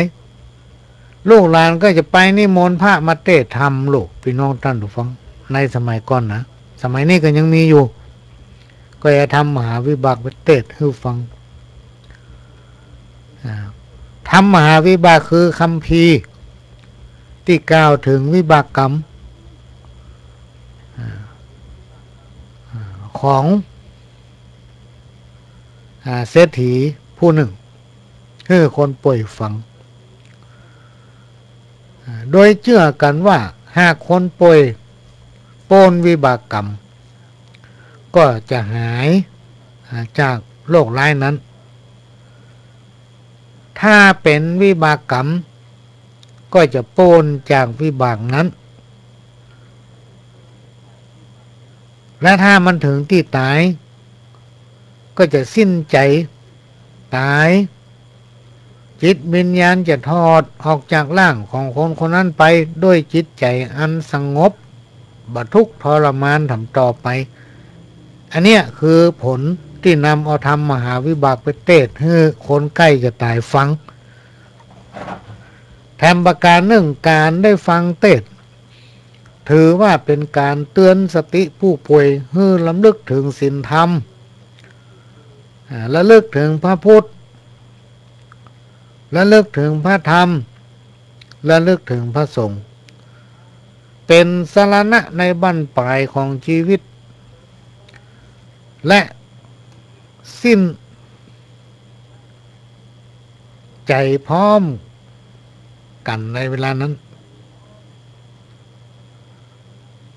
ในเวลาเดียวกันนั้นพี่น้องท่านผู้ฟังหลังจากฟังทำเสร็จเรียบร้อยลูกเต้าเหล่าหลานคนหนึ่งผู้หูคนหนึ่งปู่ป้าลุงอาคนหนึ่งก็จะแนะนำบอกของลูกของหลานแปลงขันเขาตอกดอกไม้ไปที่วัดที่ใกล้บ้านเพื่อให้พระเถระครูบาอาจารย์ท่านสมพันธ์เจ้าวัดปน้อยปนานพ่ออาจารย์เปิ้นเป็นตัวแทนของผู้ป่วยไปขอสุมาแก้วทั้งสามโดยไปกราบพระประธานในโบสถ์ในวิหารแล้วก็ต่อหน้าพระประธานว่าบัดนี้ผู้ฆ่าชื่อผู้ป่วยนะผู้พาปนานแก้วเนาะป้องอาจารย์นานอย่างนี้ฮะ ซึ่งเป็นตัวแทนของผู้ป่วยได้เอาข้อตอกดอกไม้ลำเตียนมาขอสุมาแก้วทั้งสามประการจุ่งขมาลาโตดลดโทษให้นายผู้นี้นางผู้นี้อย่าไปเป็นบาปเป็นกรรมแก่นายนางผู้นี้เน้อ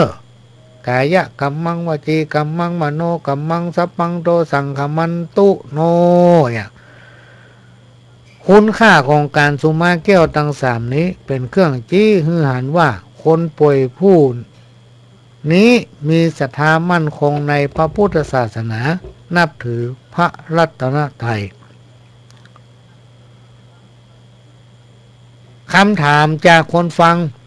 ว่าฟังรายการของพระหลวงมาเมินโทรมาก็พระหลวงก็มาฮับบางทีมันได้เปิดเสียงบางทีลืมโทรศัพท์แต่ว่าไปบ้านใหม่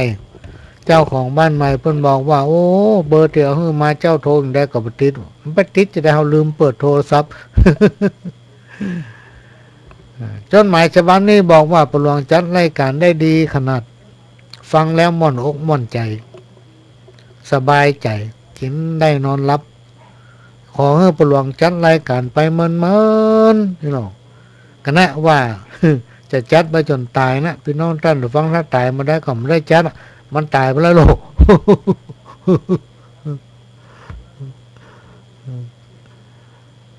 พ่อ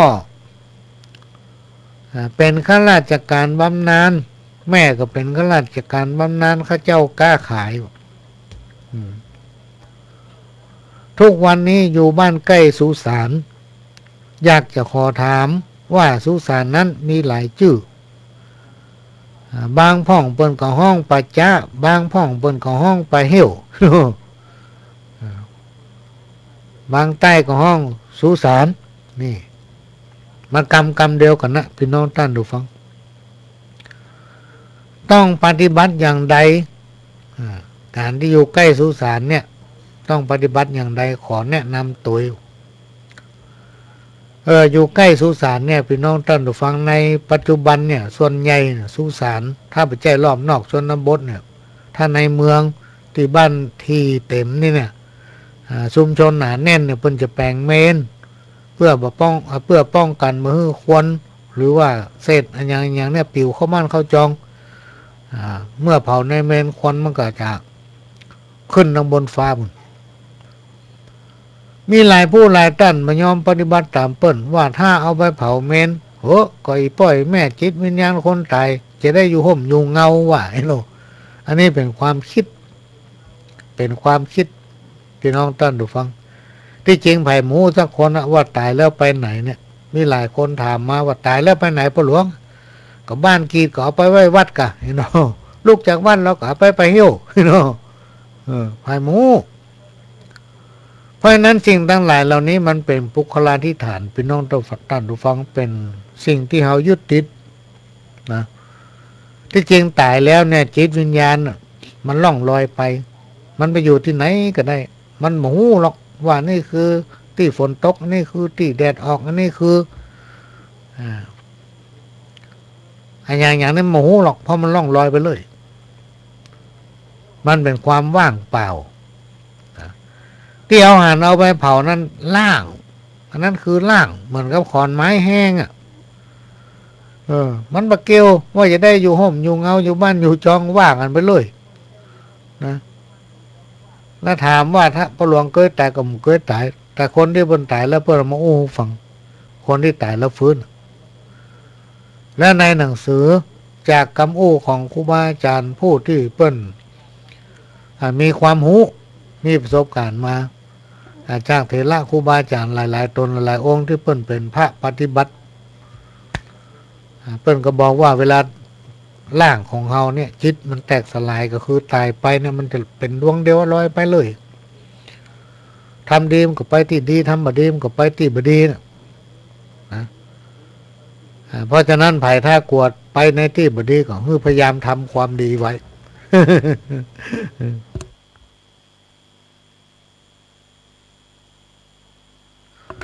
คนที่เคยตายเปิ้นมาอู้หรอกคนต่างเส้นหนึ่งดีว่ะเขาจะไปเพื่อมือไปไม่ปัดแข่งมึงต้องไปทางนี้ เวลาเพื่อทำความดียังไปปุ้นมึงเตียวทางปาโคปะเนี่ยไล่เขาไปเตียวทางปาโคปะ ป่าจ้าหรือว่าสุสานหรือว่าป่าเหี้ยวมีความหมายเดียวกันป่าจ้าหรือว่าป่าเหี้ยวหรือว่าสุสานคือสถานที่เผาศพคนสมัยก่อนเปิ้นห้องว่าเผาผี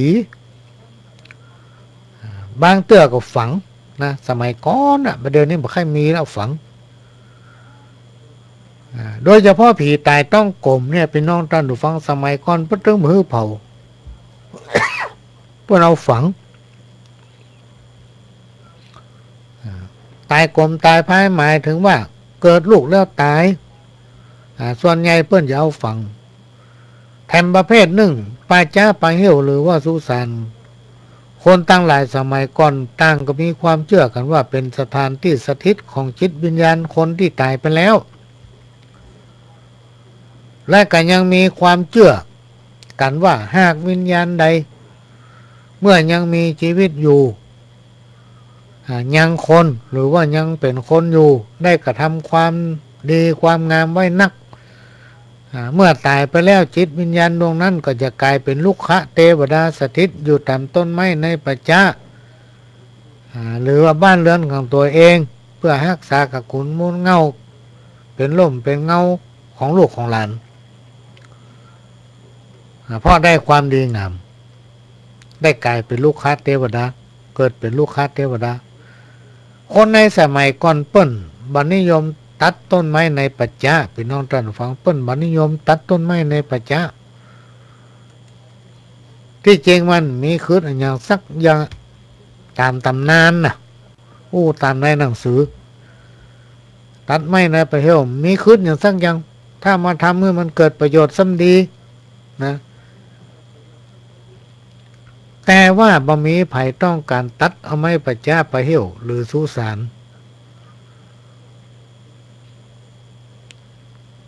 ป่าเหี่ยวในสมัยก่อนบ่มีถนนหนทางต้องเดินลัดเลาะไปตามป่ากลัวจะถึงเซิงตะกอนต้องหามศพหรือว่าหามผีฝ่าฟันผ่านเก้าไม้เส้นหญ้าป่าหนามเปิ้นเลยห้องว่าป่าเหี่ยวไม่ใช่สวยงามเหมือนกับบะเดียว ไม่ใช่สวยงามเหมือนกับบะเดียวนะคนสมัยนั้นเปิ้นมีความเชื่อกันว่าแปลงถนนหนทางไปปัจจะหรือว่าไปเหี่ยวหรือว่าสุสานนั้นบดี ส่วนที่ถามว่ามีบ้านเรือนหรือที่อยู่อาศัยใกล้ไปเหี่ยวใกล้ปัจจะใกล้สุสานต้องปฏิบัติอย่างใดก็บ่ต้องกังวลเกี่ยวกับเรื่องนี้ผีก็อยู่ป้อผีคนก็อยู่ป้อคนพี่น้องท่านผู้ฟัง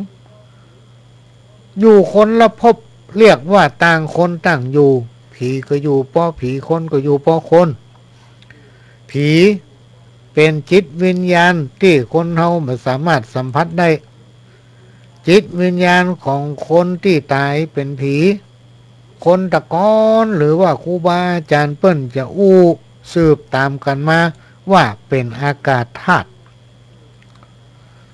เป็นอากาศธาตุบ่มีตัวบ่มีตนวิธีที่ไผคนใดก็ตามพี่น้องท่านผู้ฟังอยู่อาศัยนะใกล้ปัจจะไปเหี่ยวสุสานก่อนนอนหรือว่าตื่นเจ้าก็ควรจะตรวจน้ำหยาดน้ำนึกถึงสรรพสิ่งจิตวิญญาณคนที่ตายไปแล้วสรรพสิ่งตั้งหลายเจ้ากรรมเจ้าเวรตรวจน้ำอุทิศให้เขา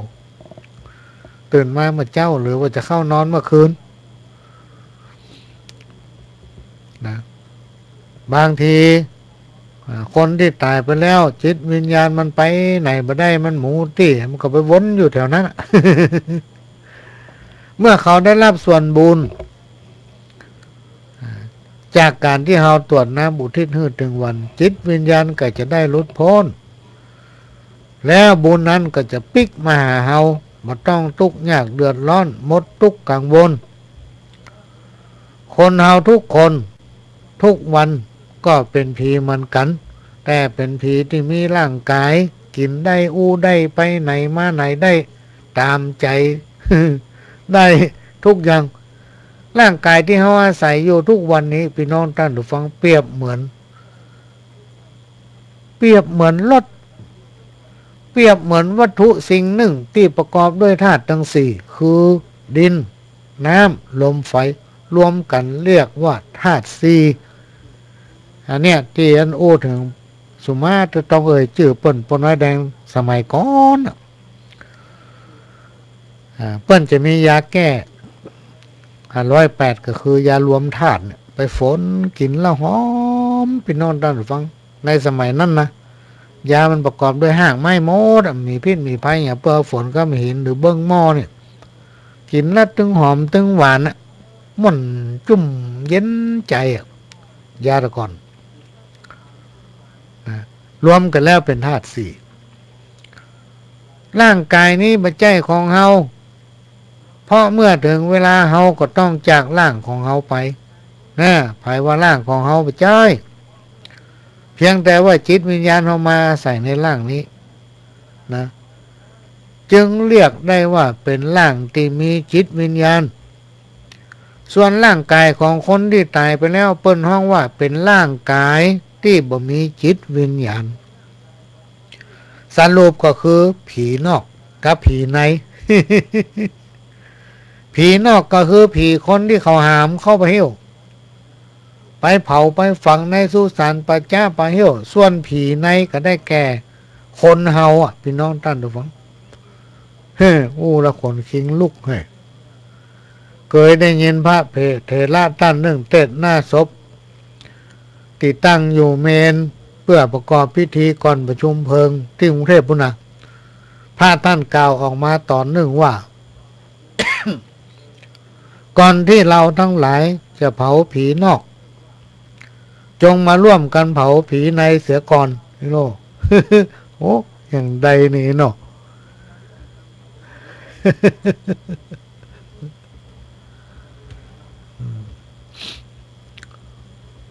ที่เฮาเครื่องใน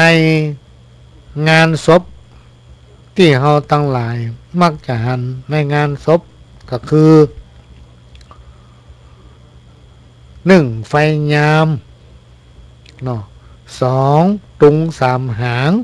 ที่มันตั้งอยู่หั่นนะอันที่3คือบาทนะเปิ้นวางไว้เพื่ออันหยังพี่น้องท่านผู้ฟังอย่างไฟยามเนี่ยเปิ้นตามไว้ตามไฟไว้คือคนเฮาเนี่ยหูและตันนึกถึงเปรียบถึงตะเกียงของชีวิตไฟยามคือเป็นแสงสว่างส่องอยู่นั่นชีวิตของคนเฮาอย่างนั้นถ้าไฟดับก็หมายถึงว่าตาย หรือว่าคนทั้งหลายจะแปลว่าน่าเป็นไฟส่องตั้งตุ้ง3หางหมายถึงอย่างที่มันตั้งอยู่หัวศพน่ะตั้งอยู่ห้องศพห้องทำพิธีหน้าที่นั้นเจ้าหน้าที่เป็นสปายถุงห่อเข้าแล้วแบกไปตั้งหน้าศพมันหมายถึงหยังตุ้ง3หางตุ้ง3หางนี่เปรียบเสมือนวัฏฏะ3เป็นข้อเปรียบเทียบก็คือกิเลสกรรมและก็วิบากถ้าจะแปลไปทำแบบหนึ่งก็คือแก้วทั้ง3ประการคือพระพุทธพระธรรมพระสงฆ์แสดงให้เห็นว่าโอ้คนที่ตายที่กำลังหามกันมานั้นเป็นคนพุทธเป็นผู้ที่มีความเคารพนับถือเลื่อมใสในพระพุทธศาสนาหรือพระรัตนตรัยนะไทยอุตตมรักธรรมะก็คือกิเลสกรรมวิบากทั้งหลายเหล่านี้อันที่3คือบาตรความหมายเป็นเครื่องบอกว่าคนผู้ตายนี้เป็นผู้ที่นับถือพระพุทธศาสนาและได้ให้การถวายอาหารทำบุญตักบาตรแด่พระสงฆ์บ่ได้ขาดจึงมีบาตรตั้งไว้ที่หลังหีบตั้งไว้ที่หลังหีบหรือตั้งไว้ที่บนโต๊ะบริเวณหน้าโลงศพนั้นแต่เต้าที่พระหลวงหันนี่นะพี่น้องท่านผู้ฟังบาตรนั้นตั้งอยู่หั่นน่ะ ตั้งอยู่หั่นน่ะเอาไว้3วัน7วันก็ตั้งเงิน3วัน7วันผ่านไปเปลี่ยนเข้าบาตรธรรมดานี่มันต้องไปเปลี่ยนนะพี่น้องท่านผู้ฟังมันต้องไปเปลี่ยนนะเหมือนกับพระส่งองค์เจ้าไปบิณฑบาตถึงวันเนี่ยบิณฑบาตมาแล้วก็มาออกจากบาตรเอาตั้งไว้หั่นสัก 2-3 วันไม่ไปกินได้วะเพราะเวลาบ่ายเปิ้นมื้อกินนะลูกอันนี้เป็นสิ่งที่สมมุติฐานว่าคนคนนี้เคารพนับถือได้ทำบุญตักบาตรแด่พระสงฆ์องค์เจ้าไม่ได้ขาดเลยมีบาตรตั้งไว้เพราะนั้นเราต้องเปลี่ยนถึงวันมาเจ้านี่ใส่เสร็จเรียบร้อยตั้งจิตอธิษฐานของเป็นพระผลบุญกุศลลืมอ่านกันนิมนต์ทุเจ้าไปที่หั่นเลยไปรับบิณฑบาตพอตกแมลงมาขอออกบ่ายมาขอออกได้ละผู้พระเจ้าใส่ทำไมลูกหลานใส่ตั้งจิตอธิษฐานบุญเนี่ยถึงพ่อถึงแม่ก็ว่ากันไปอันเนี้ยถ้าจะถูกอันที่4ถุงห่อเข้าถุงห่อเข้าได้แก่ปัจจัยในการเดินทางตามความเชื่อของคนเฮาต้องการให้เอาเป็นเสบียงในการเดินทางของจิตวิญญาณในถุงห่อเข้าจึงมีของทุกอย่างแว่นหวียาสบู่ยาสีฟันเข้าป่าอาหารสัตว์ต่างใส่ไข่เป็ดไข่ไก่ตามคนโบราณเป็นว่าถ้าปะน้ำก็คือขี่เป็ดข้ามถ้าปะดอยก็คือขี่ไก่บินข้ามไปเลยพี่น้องในถุงห่อเข้ามีแห่นทุกอย่างแล้วก็ ถ้าเป็นไปได้พี่น้องท่านฟังทั่วทุกพื้นที่เปิ้นจะทำกันเปิ้นก็สตางค์ใส่หั่นสัก100 200สัก500สักพันตามฐานะของภัยของมันเพื่อเจ้าหน้าที่คนที่ทำการประชุมเพลิงหรือคนที่มาสะพายถุงห่อเข้ากำตุงน้ำหน้านั้นอาจจะได้เอามาเป็นปัจจัยก็ได้แก่การฮื้อตานเหมือนกันเขาจะไปเข้าใจว่ามาเอาไปล่ำใจได้แก่การฮื้อตานคนนั้นก็บังเกิดผลบุญผลกุศลไปถึงคนตายพุ่นนะพี่น้องท่านผู้ฟังอันที่5ฝ้ายจุงฝ้ายจุงมีอยู่9ห่วงมีอยู่9ห่วงนะบางที่บางแห่งพ่อหลวงไปลักพ่อตู้พระเฮาหลายแปลงเป็น15 16 17เป็น20ห่วงก็มีเปิ้นว่าทุกเจ้าบ้านเปิ้นมีนัก อันนี้เขาก็ว่ากันเป็นปุคลาธิฐานธรรมที่จริงมันเป็นสิ่งสมมุตินะเป็นปุคลาธิฐานธรรมที่แสดงให้เราสำนึกถึงฝ้ายจุงมีอยู่9ห่วงซึ่งเปรียบได้กับสารณกรม9บัง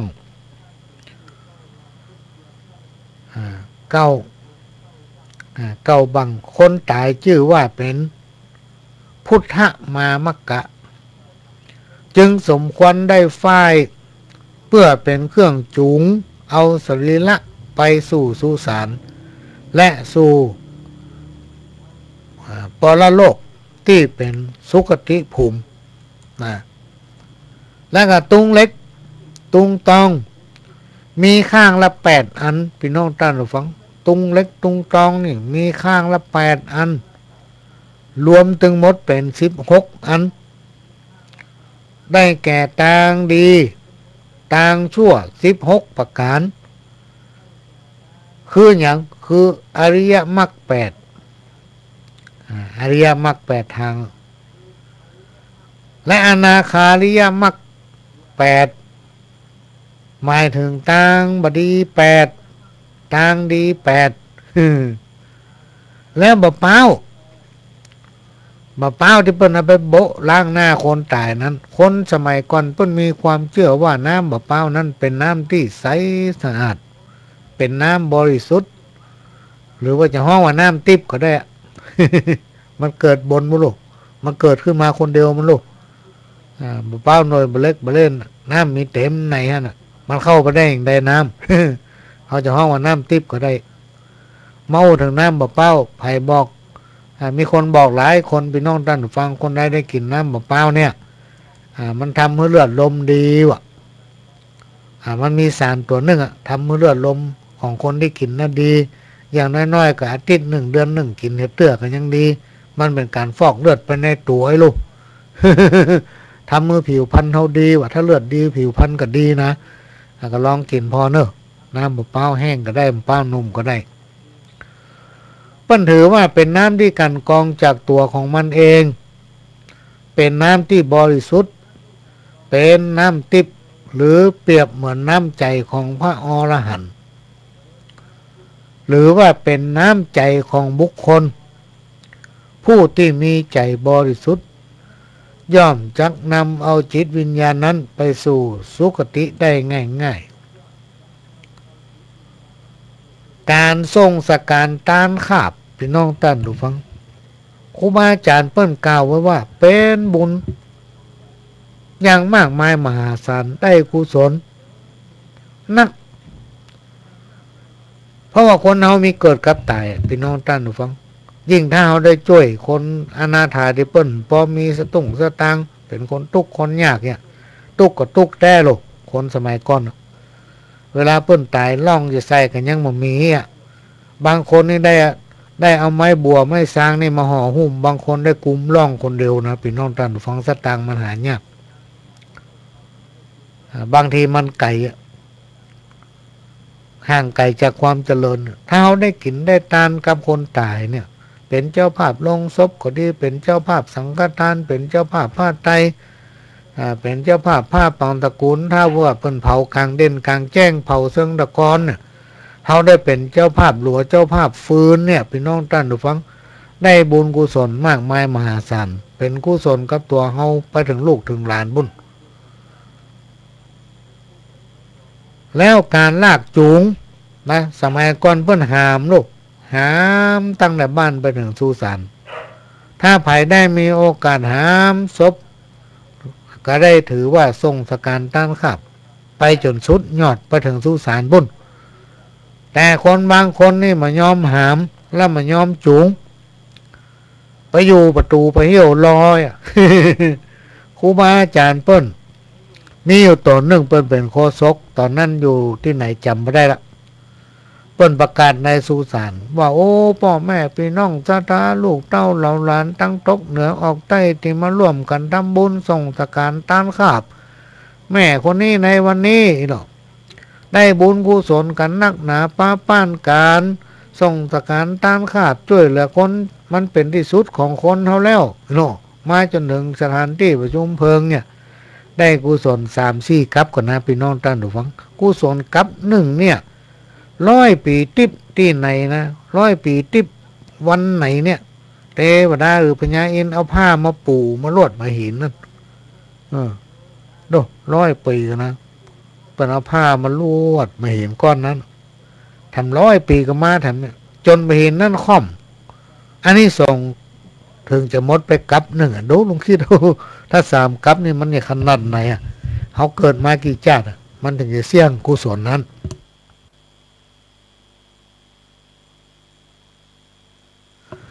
สำหรับคนที่หามจากบ้านมาถึงสุสานจะได้อานิสงส์3 กับเป็นว่านะโคศกว่านะและคนที่หามมาถึงกลางกล้ากลางตั้งก็ได้อานิสงส์กับเกิงนี่หรอกนะโอ้คนที่หามมาใกล้ถึงประเหี่ยวสวะคนอื่นหามมาได้สักกับวะคนที่หับเอาหน้าประเหี่ยวจะได้ไป3 กับโล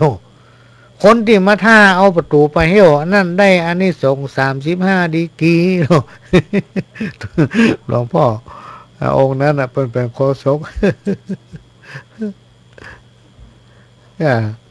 ฟังแล้วก็ตลกดีแล้วก็มีสิ่งหนึ่งพี่น้องท่านฟังที่หมู่เฮาตั้งหลายนี่ควรจะฟังแล้วก็บอกลูกบอกหลานเวลากูตายจะเป็นง่ายอย่างนี้เลยจนมีหลายคนมาว่า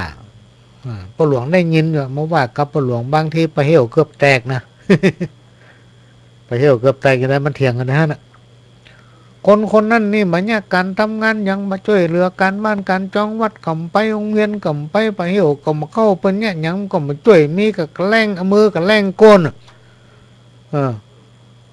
เปิ้นว่าอย่างมันก็ฮักเปิ้นแกล้งเปิ้นเอาความคิดวิโตของมันว่าเอาไปว่าคนนั้นคนนี้พี่น้องท่านผู้ฟังเป็นภัยสังคมเป็นภัยสังคมถือว่าเป็นผู้ที่ก่อความก่อขวัญความสงบเรียบร้อยในหมู่บ้านของตนเองมาสร้างสรรค์โอ้พอมันตายไปเปิ้นประกาศเกียรติคุณมันในประเทศเปิ้นโอ้พ่อคนนี้เป็นคนที่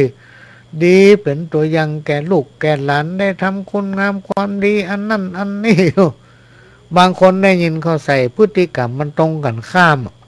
ครับคำอู้ของโฆษก เพราะนั้นนะเป็นโฆษกต้องระวังนะต้องถามว่าถ้าเป็นว่าคนนี้ย่องเป็นคนดีอันนี้มันดีแต่ว่าหายต้องถามคนนั้นคนนี้ถ้ามันมาดีนะเขาไปสรรเสริญยันยกยอว่ามันดีอันนี้พิษกันกลางไปเที่ยวก็มีนะพี่น้องท่านผู้ฟัง ต่างเจ้าต่างตี้นะแต่ว่าวิธีคิดเดียวกันจากการเข้าร่วมสังเกตการฟ้อนผีได้ปะว่ามีความหลากหลายในสังคมมาคีอันนี้ไม่ได้ว่ามาคีนะไม่ว่าจะเป็นวัยอาชีพคือต่างเจ้าต่างตี้และเพศเข้ามาร่วมในพิธีกรรมเดียวกันเปิ้นทำได้อย่างกลมกลืนนะทำได้อย่างกลมกลืนอย่างพิธีกรรมเมื่อวันที่10 มิถุนายน 2553อันนี้เปิ้นเล่ามากับมาอู้ต่อมีการไหว้ผี หอเช่าบ้านเฉพาะบ้านนั้นก็มีคนทรงหน้าที่หลายที่หลายคนมารวมกันบางคนก็มู้จักกันเจ้าภาพที่จัดพิธีกรรมก็มีความสัมพันธ์เคยไปมาหาสู่กันเคยไปกินร่วมตานร่วมกันไปที่ไหนก็ไปหอมฟ้อนเพราะตัวมีเปิ้นก็มาก็เลยกลายเป็นเครือข่ายที่โยงใยหากันและกันอย่างเหนียวแน่นซึ่งสอดคล้องกับคำตอบของมาคีหลายคนที่ว่าในช่วงเดือนเก้านี้จะมีปฏิทินการเข้าร่วมพิธีกรรมเครือข่ายบางคนก็ไปไกลพี่น้องท่านฟังไปร่วมพิธีนี้ก็เลยเป็นภารกิจเป็นกิจกรรมหนึ่งที่ทำให้คนเกิดความสมัครสมานสามัคคีเป็นสังคมของบรรดามาคีที่สังคมให้ความสนใจส่วนมากการไปการมาของมาคีนั้นก็จะสร้างความสมัครสมานในกลุ่มของเปิ้นอันนี้ตีอู้ไปเนี่ยคือมีคนถามการไหว้ผีบ้านว่าไปตามประเพณีก็คือไหว้ผีเดือนเก้าหาร่างทรงก็มาร่วมกันสังเกตอาการ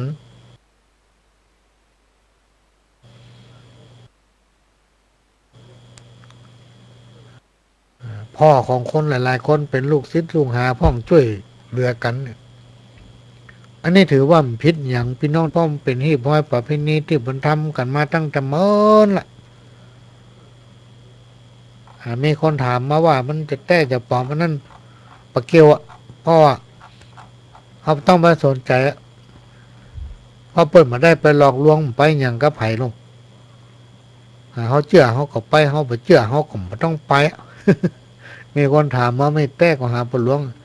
เรื่องแต้ปะแต้นี่ตอบมาได้แต่เต้าที่หันมานี่การทรงเจ้าการไหว้ผีเจ้าการที่เปิ้นไปฟ้อนไปลำเปิ้นไปมาหาสู้กันนั้นมันสร้างความสมานฉันท์ทำให้เกิดความสามัคคีอย่างน้อยๆคนกลุ่มนั้นเป็นมีความพร้อมเพียงนะเปิ้นมีความฮักมีความเคารพนับถือซึ่งกันและกันซึ่งเป็นประเพณีหิบห้อยที่ปู่ย่าตายายเฮาเปิ้นยึดปฏิบัติก็ถือว่าดีส่วนหนึ่งเพราะฉะนั้นกรรมที่จะอู้ก็คือแนวคิดที่ครูบาอาจารย์เพิ่นว่าไว้ว่าเขาจะเชื่ออย่างนี้เขาก็ควรเชื่อในสิ่งที่ควรเชื่อสิ่งไหนที่บ่ได้เชื่อก็จะไปเชื่อแล้วทุกอย่างมันจะมีเหตุมีผลพี่น้องท่านผู้ฟังมันมีเหตุมีผลเป็นของมันอันใดที่เขาคิดว่ามันบัดใจก็คือมันบัดใจแต่อย่าไปสนใจมันถ้าเราถลำเข้าไปอาจทำให้มีปัญหาภายหลังได้เพราะนั้นสิ่งใดที่เรามั่นใจจะไปเข้าใกล้พี่น้องท่านผู้ฟังแล้วหัวใจวิจารณญาณใจสติปัญญาตัวเก่าอย่างพ่อหลวงเคยอู้ให้ฟังว่าการหลอกลวงในยุคปัจจุบันเนี่ยมันแจ้เหมือนสมัยก่อนนะสมัยก่อนถ้าไผเป็นคนร้ายนี่กล้าเขาหันหน้ามาได้เขาก็กลัวละ แต่สมัยนี้ผู้ร้ายแต่งตัวดีเป็นห้องว่าผู้ร้ายในข้าผู้ดีใส่เล็ดใส่สร้อยผูกเนคไท เกิดเป็นคนต้องทนเป็นห้องเกิดเป็นคนต้องกลหื้อทั่วนะจะไปทำปากล้นก็คือว่าไปเลยก้นรั่วชั่วก็บ่ต้องเอาเมาหมู่หมีเป็นคนดีของพ่อของแม่ของลูกของหลานแต่เนี้ยมาถ้าเพื่อไปสักคนอะ แล้วในที่สุดถ้าสังคมมีคนอย่างเงี้ยก็จะมีคนดีนักขึ้นในสังคมนั้นๆบางคนนี่บ่เข้าใจให้ทำดีเพื่อไผบ้าให้เราเมาเหล้าบุ๊บประจำหัวหาว่าให้ทำดีเพื่อไผ ก็เพื่อตัวเก่าไง พื่อครอบครัวตัวเก่าเพื่อลูกเพื่อเมียเพื่อลูกเพื่อเต้าเพื่อลูกเพื่อหลานแล้วมีไผ่พ่องที่มีลูกมีหลานประสงค์ลูกหลานเป็นคนบดีพี่น้องท่านดูฟังถ้าไผ่ต้องการลูกหลานตัวเก่าเป็นคนบดีเมียอนาคตอันนั้นมันแจ้คนดอยหรือว่าภูเขาย่อมมาสะเทือนเพราะแรงลมลาดบัณฑิตท่านผู้หู้ย่อมมาวันไหวเพราะกรรมนินทาหรือกรรมสรรเสริญ ลองสังเกตพอเนอะพี่น้องท่านดูฟังลองสังเกตพอเตอะดอยหรือว่าภูเขาเนี่ยลมจะมาแห้งอย่างได้ก็จ้างเดี๋ยวมันตึงมาไวมาเฟื่อนมันตึงมาก้อมคนผู้หู้อย่างเดียวกันเปิ้นมาวันไหวต่อกรรมติชมต่อกรรมนินทาต่อกรรมสรรเสริญมันมาเหมือนกับคนบอกคนพาลนะพี่น้องท่านผู้ฟังคนบอกคนพาลเนี่ยโอ้กันไผว่ามันดีไผว่ามันสุดยอดเลยนะ ก็ได้กินกับมันละ ก็ลองไปฮักมันเหี่ยกันเดี๋ยวไม่ได้กินละอย่าเพลิดเพลินถือว่าเงินนั้นเป็นใหญ่คนไหนถ้าคิดว่าเงินเป็นใหญ่พี่น้องท่านผู้ฟังคนนั้นเข้าใจผิดอย่างหลายๆอย่างประจำเป็นต้องมีเงินก็สามารถทำได้จิตใจเหนือสิ่งอื่นใดจิตใจของคนเฮาเนี่ยพี่น้องท่านผู้ฟังมันเป็นสิ่งที่ประเสริฐล้ำค่ากว่าสิ่งอื่นใดนะความสุขความทุกข์อยู่ที่ใจของคนเฮาความสุขความทุกข์อยู่ที่ใจของคนเฮาพี่น้องท่านผู้ฟังลองสังเกตพอต่อเวลาเฮานอนถ้าเฮาคิดไปบางคนนอนบ่หลับเพราะคิดนักคิดนั่นจำนั่นคิดนั่นจำนั่นเลยทำมื้อนอนบ่หลับยิ่งเฮาสูงอายุถ้ามาเลยเที่ยงคืนบัดนี้นะเลยตีหนึ่งไปเนี่ยบ่ถ้ากลัวมันถึงบ่หลับละพอคิดนั่นจำนั่นคิดนั่นจำนั่นเพราะฉะนั้นถ้าเอาคิดอย่างไปอันนี้ไม่ทำเมื่อกูเป็นทุกข์ตั้งใจคมใจไม่ต้องคิดถึงมันคิดถึงในสิ่งที่ดีๆถ้าเอานอนบ่หลับเนี่ยมีวิธีเนอะพี่น้องท่านฟังพ่อหลวงในเวลานอนบ่หลับเขาจะนึกถึงพุทโธพุทโธธัมโมสังโฆเนี่ยตั้งสติให้นอนหลับนะตั้งนอนนะแต่ว่ามันบ่หลับแยกกับรับกับนอนนิ่งๆตั้งสมาธิหายใจเข้าว่าปูดหายใจออกว่าโธปูดโธปูดโธปูดโธปูดโธไม่นี่มันดึงใจมาตั้งเพราะมันรู้จะคิดนั่นคิดนี่เขาพยายามดึงเอาใจเขามาเหมือนมันคิดอย่างเอาจิตเขามาอยู่จมูกหูดังนี่อยู่ที่คิ้งหูดังนี่พุทโธพุทโธพุทโธก็เดี๋ยวมันมิ่งหลับไปคำเดียวเพราะว่าจิตสู่ภวังค์นะนอนอยู่ได้ก็มารับนอนก็มารับบึดขึ้นนั่นดิ้นบ้างได้ก็ได้ปิ้นซ้ายก็ได้ปิ้นขวาก็ได้แล้วยิ่งเขาอายุนักเนี่ยพี่น้องท่านผู้ฟังมันอย่ามาแปลกแตะสมัยก่อนนี่เดือดคือคนเฒ่าว่าอีป่อนี่ป่ออุ้ยแม่อุ้ยมันอย่ามาแกล้งตีสามตีสี่เขากำลังรับม่วนมันนึงตื่นล่ะเดี๋ยวขับโอ้นั่นเนี่ยอันนี้ทำเขานอนมารับโอ้เอาเข้ามาตันตัวเก่าอายุเขาปุ่นนี้นะพี่น้องท่านผู้ฟังก็ลองรับเจ้าเขาแหละภัยไปเชื่อลองรับเจ้าสัก7 โมง 8 โมงลองรับเถอะตีสามมันตื่นมันถึงมายอมรับแล้วนอนกับหมุนหูเจ็บพันเจ็บนี่ เพราะฉะนั้นก็พยายามข่มใจสิ่งไหนที่มันทำเมื่อจิตใจกระวนกระวายทำเมื่อเขาเป็นทุกข์อย่าไปคิดถึงมันคิดถึงแต่สิ่งดีๆที่น้องท่านฟังและประการสำคัญเราจะไปเพลิดเพลินว่าเขามีสตางค์กูต้องกลัวหยังกูต้องมองง้อไผ่เนี่ยเพราะว่ากูมีสตางค์กูถึงไปดูไผ่จังไผ่ก็ว่าเฮ้ยเปิ้ลเพราะว่ากูถึงมองง้อมันกูมีสตางค์ข ของนี่มันแน่นะพี่น้องท่านผู้ฟังบางทีสตางค์เนี่ยก็มีสตางค์ง่ายอย่างบ่ได้ก็มีคนเฮาทุกคนมีความดีงามบ่ใจจะตึงหมดมันตึงมีคนบ่ดีพ่องพี่น้องท่านผู้ฟังหรือว่าคนเฮาตัวของเฮาเนี่ยจะดีหมดมันตึงมีพี่น้องท่านผู้ฟังมันก็ต้องมีข้อบกพร่องเป็นธรรมดามีตึงดีตึงให้เฮาทุกคนจะต้องยอมรับตัวเก่าจะต้องยอมรับตัวเก่าพี่น้องท่านผู้ฟังจะไปลงตัวเองบางคนนี่ลงตัวเองในสิ่งที่ตัวทำบ่ดีก็ยังว่าดีอยู่ไผมาว่าบ่ดีโคตรนี่ เพราะนั้นเรายอมรับตัวเก่าได้เป็นห้องว่านั่นคือคนและถ้าคนเราทุกคนมองกันในแง่ดีพ่องทุกสิ่งพี่น้องท่านผู้ฟังก็จักมีความสำเร็จความสมัครสมานสามัคคีจะเกิดขึ้นถ้ามองกันในแง่ดีถ้าทุกคนมองกันในแง่บดีหมดเนี่ยพี่น้องท่านผู้ฟังมันก็บ่เข้ากันแหละเมื่อมันบ่เข้ากันมันทำให้อยู่กันบ่สงบสุขอยู่กันบ่สุขกินข้าวก็บ่ล้ำนอนก็หม่นหันหน้ากันก็ใกล้พี่น้องท่านผู้ฟังก็จะไปใกล้กันนี่อย่างบ่เมินมันก็ตายเฮาก็ตายอ่ะเพราะนั้นสิ่งไหนที่ไม่ทำให้จิตใจเฮาก็วนก็วายเป็นทุกข์อย่าไปคิดคนเราทุกคนต้องรู้จักบังคับตนเองถ้าไผปล่อยตัวปล่อยตนไปตามบุญตามกรรมคนผู้นั้นย่อมจักหาความเจริญบัดได้บางอย่าง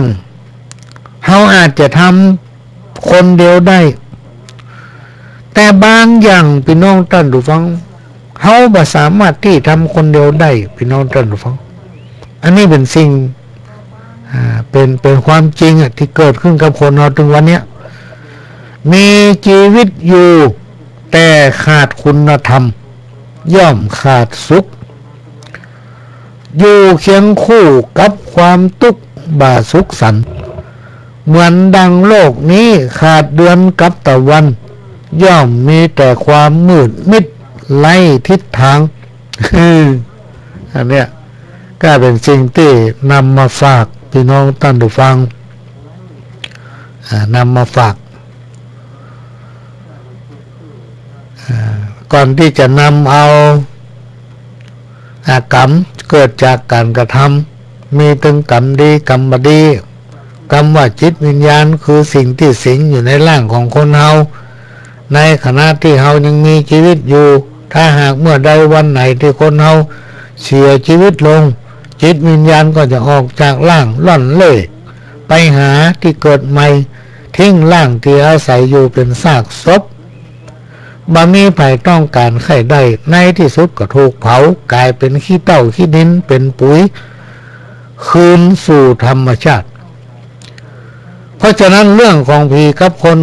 เรื่องของคนกับผีจึงหนีกันมาปนสักวันใดวันหนึ่งเฮาทุกคนก็จะต้องกลายเป็นผีใครผู้ใด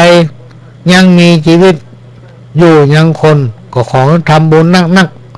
แม้นว่าจะตายเป็นผีแถมเหมือนก็จะเกิดมาเป็นคน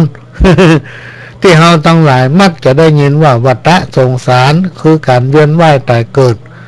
เมื่อเกิดมาเป็นคนกรรมว่ากิเลสมันดึงตัวมาและอาศัยอยู่กับจิตใจของคนเฮาจนตายด้วยเหตุนี้ครูบาอาจารย์ท่านจึงได้กล่าวไว้ว่ากรรมดีกรรมบดีกิเลสตัณหาอยู่ในตัวของคนเฮาไผบ่สร้างฮื้อไผบ่เอามาฮื้อเฮาเนี่ยคนเดียวเฮาแล้วไผจะมาแก้เฮาได้พี่น้องท่านผู้ฟังไผแก้บ่ได้หรอกนอกจากตัวของเฮา ขณะนี้พี่น้องท่านผู้ฟังกำลังรับฟังรายการสาระสปะจากสถานีวิทยุกระจายเสียงพระพุทธศาสนาแห่งชาติและสังคมขึ้นเพื่อการศึกษาพระพุทธศาสนาและวัฒนธรรม FM 104.50 เมกะเฮิรตซ์วัดฝ่ายหินตั้งอยู่ตำบลชุเทพอำเภอเมืองจังหวัดเชียงใหม่ดำเนินรายการโดยก้าวกับผมปหลวงสว่างธาตุอินทร์จันทร์ ประธานเครือข่ายกองทุนแม่ของแผ่นดินจังหวัดเชียงใหม่และ8จังหวัดภาคเหนือได้มาพบปะกับพี่น้องท่านผู้ฟังสถานีวิทยุวัดไฟหินเป็นของพี่น้องท่านผู้ฟังทุกคนขอฝากไว้เนอะช่วยกันทนุบำรุงกันน้ำกับไฟก่อนที่จะอย่างทำต่อไปนั้นเดี๋ยวจะขอเอาเทปเก่ามาขั้นรายการสักกรรมและก็ขอแจ้งประชาสัมพันธ์บอกบุญสักน้อยเรื่องแรกก็ขออนุโมทนาขอบคุณพี่น้องท่านผู้ฟังทั้งหลายพี่น้องศรัทธาพุทธศาสนิกชนที่ได้มาร่วมกินร่วมทานในงานฉลองสมโภชปล่อยหลวงวัดหนองอ้อที่ผ่านมาเมื่อวันที่18 19 21เดือนมกราคมที่ผ่านมานี้ได้สำเร็จลุล่วงไปด้วยดีแล้วก็ขอประชาสัมพันธ์ว่าตอนนี้เขารอพระเจ้าซึ่งเขารอพระเจ้าพระปางสะดุ้งมารเป็นพระประธานในวิหารและรอภาพจำลองออกมาทำรูปหนึ่งความกว้าง49 นิ้วซึ่งได้วางศิลาฤกษ์หอระฆังที่ด้านเหนือของวัดตอนนี้ก็รอพระเจ้าสำเร็จไปแล้วเมื่อวันที่19ทางลงหล่อก็เอาไปตกแต่งก็คาดว่าองค์พระจะตกแต่งสำเร็จก็ประมาณเดือนมีนาคมก็จะมีการฉลองสมโภชเปิดตาพระเจ้าก่อนจะถึงพิธีสมโภชบวชพระเจ้าสมโภชพระเจ้าปางสนามานนี้ตอนนี้ทางวัดมีความประสงค์จะขอประชาสัมพันธ์บอกบุญพี่น้องศรัทธาได้ช่วยกันร่วมอนุโมทนาบุญในการสร้างหอระฆังซึ่งหอระฆังหลังนี้ตรงด้านหน้าจะเป็นที่ประดิษฐานพระปางชนะมาร49 นิ้วองค์นี้ล่าทำด้านข้างก็จะเป็นที่ประดิษฐานของรอยพระบาทของพระอรหันต์ก็มีกำหนดในการวางแบบแปลนสร้างรากฐานเขาคิดว่าจะทำในเดือนหน้านี้ก็ยังต้องการทุนทรัพย์ในการสร้างหอระฆังสร้างแท่นแก้วประดิษฐานพระปางธนามารพร้อมกับสร้างที่ประดิษฐานรอยพระอรหันต์รอยพุทธบาทก็จะใช้เงินประมาณ 6-7 แสนพี่น้องท่านผู้ฟังก็ขอแจ้งประชาสัมพันธ์บอกบุญพี่น้องท่านผู้ฟังได้ร่วมอนุโมทนาบุญในการสร้างหอระฆังครั้งนี้โดยทั่วกันท่านใดที่มีความประสงค์ก็ติดต่อได้ที่วัดหนองอ้อที่วัดหนองอ้อหรือที่รายการของพ่อหลวงหรือที่ผู้อำนวยการสถานีวิทยุได้อันนี้ก็ขอแจ้งบอกบุญพี่น้องท่านผู้ฟังทั้งหลายทำบุญกันเตอะมันบ่เสียหลายจังได้สบายในวันตั้งหน้า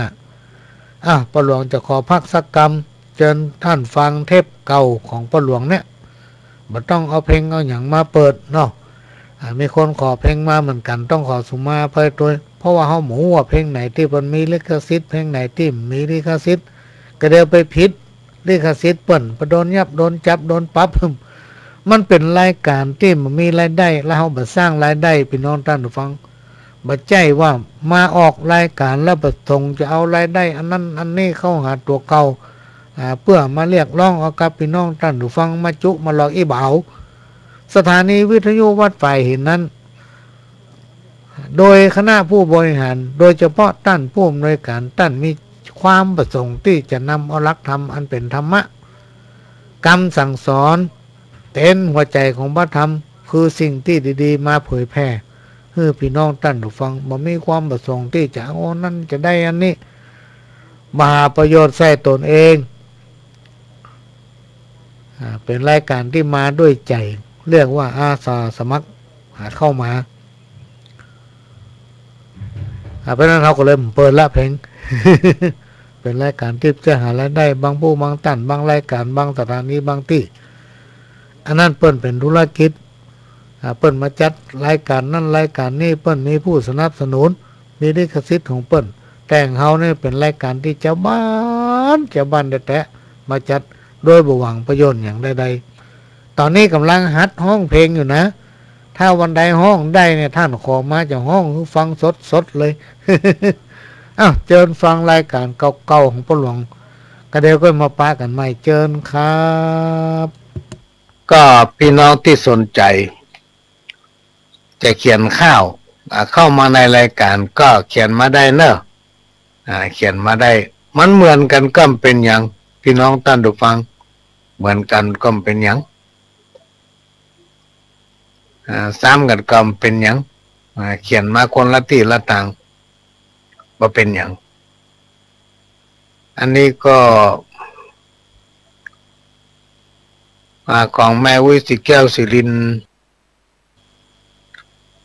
อันนี้เรื่องอะไรอย่างนู้นเนี่ย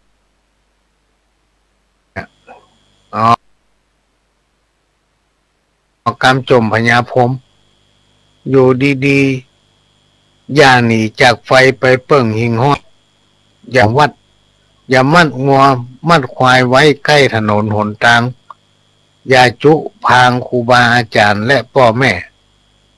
อย่าแว่ดูเปิ้นเล่นการพนันอย่าผันคบคนขี้ลักอย่ามักอู้หาเรื่องพิษข้อง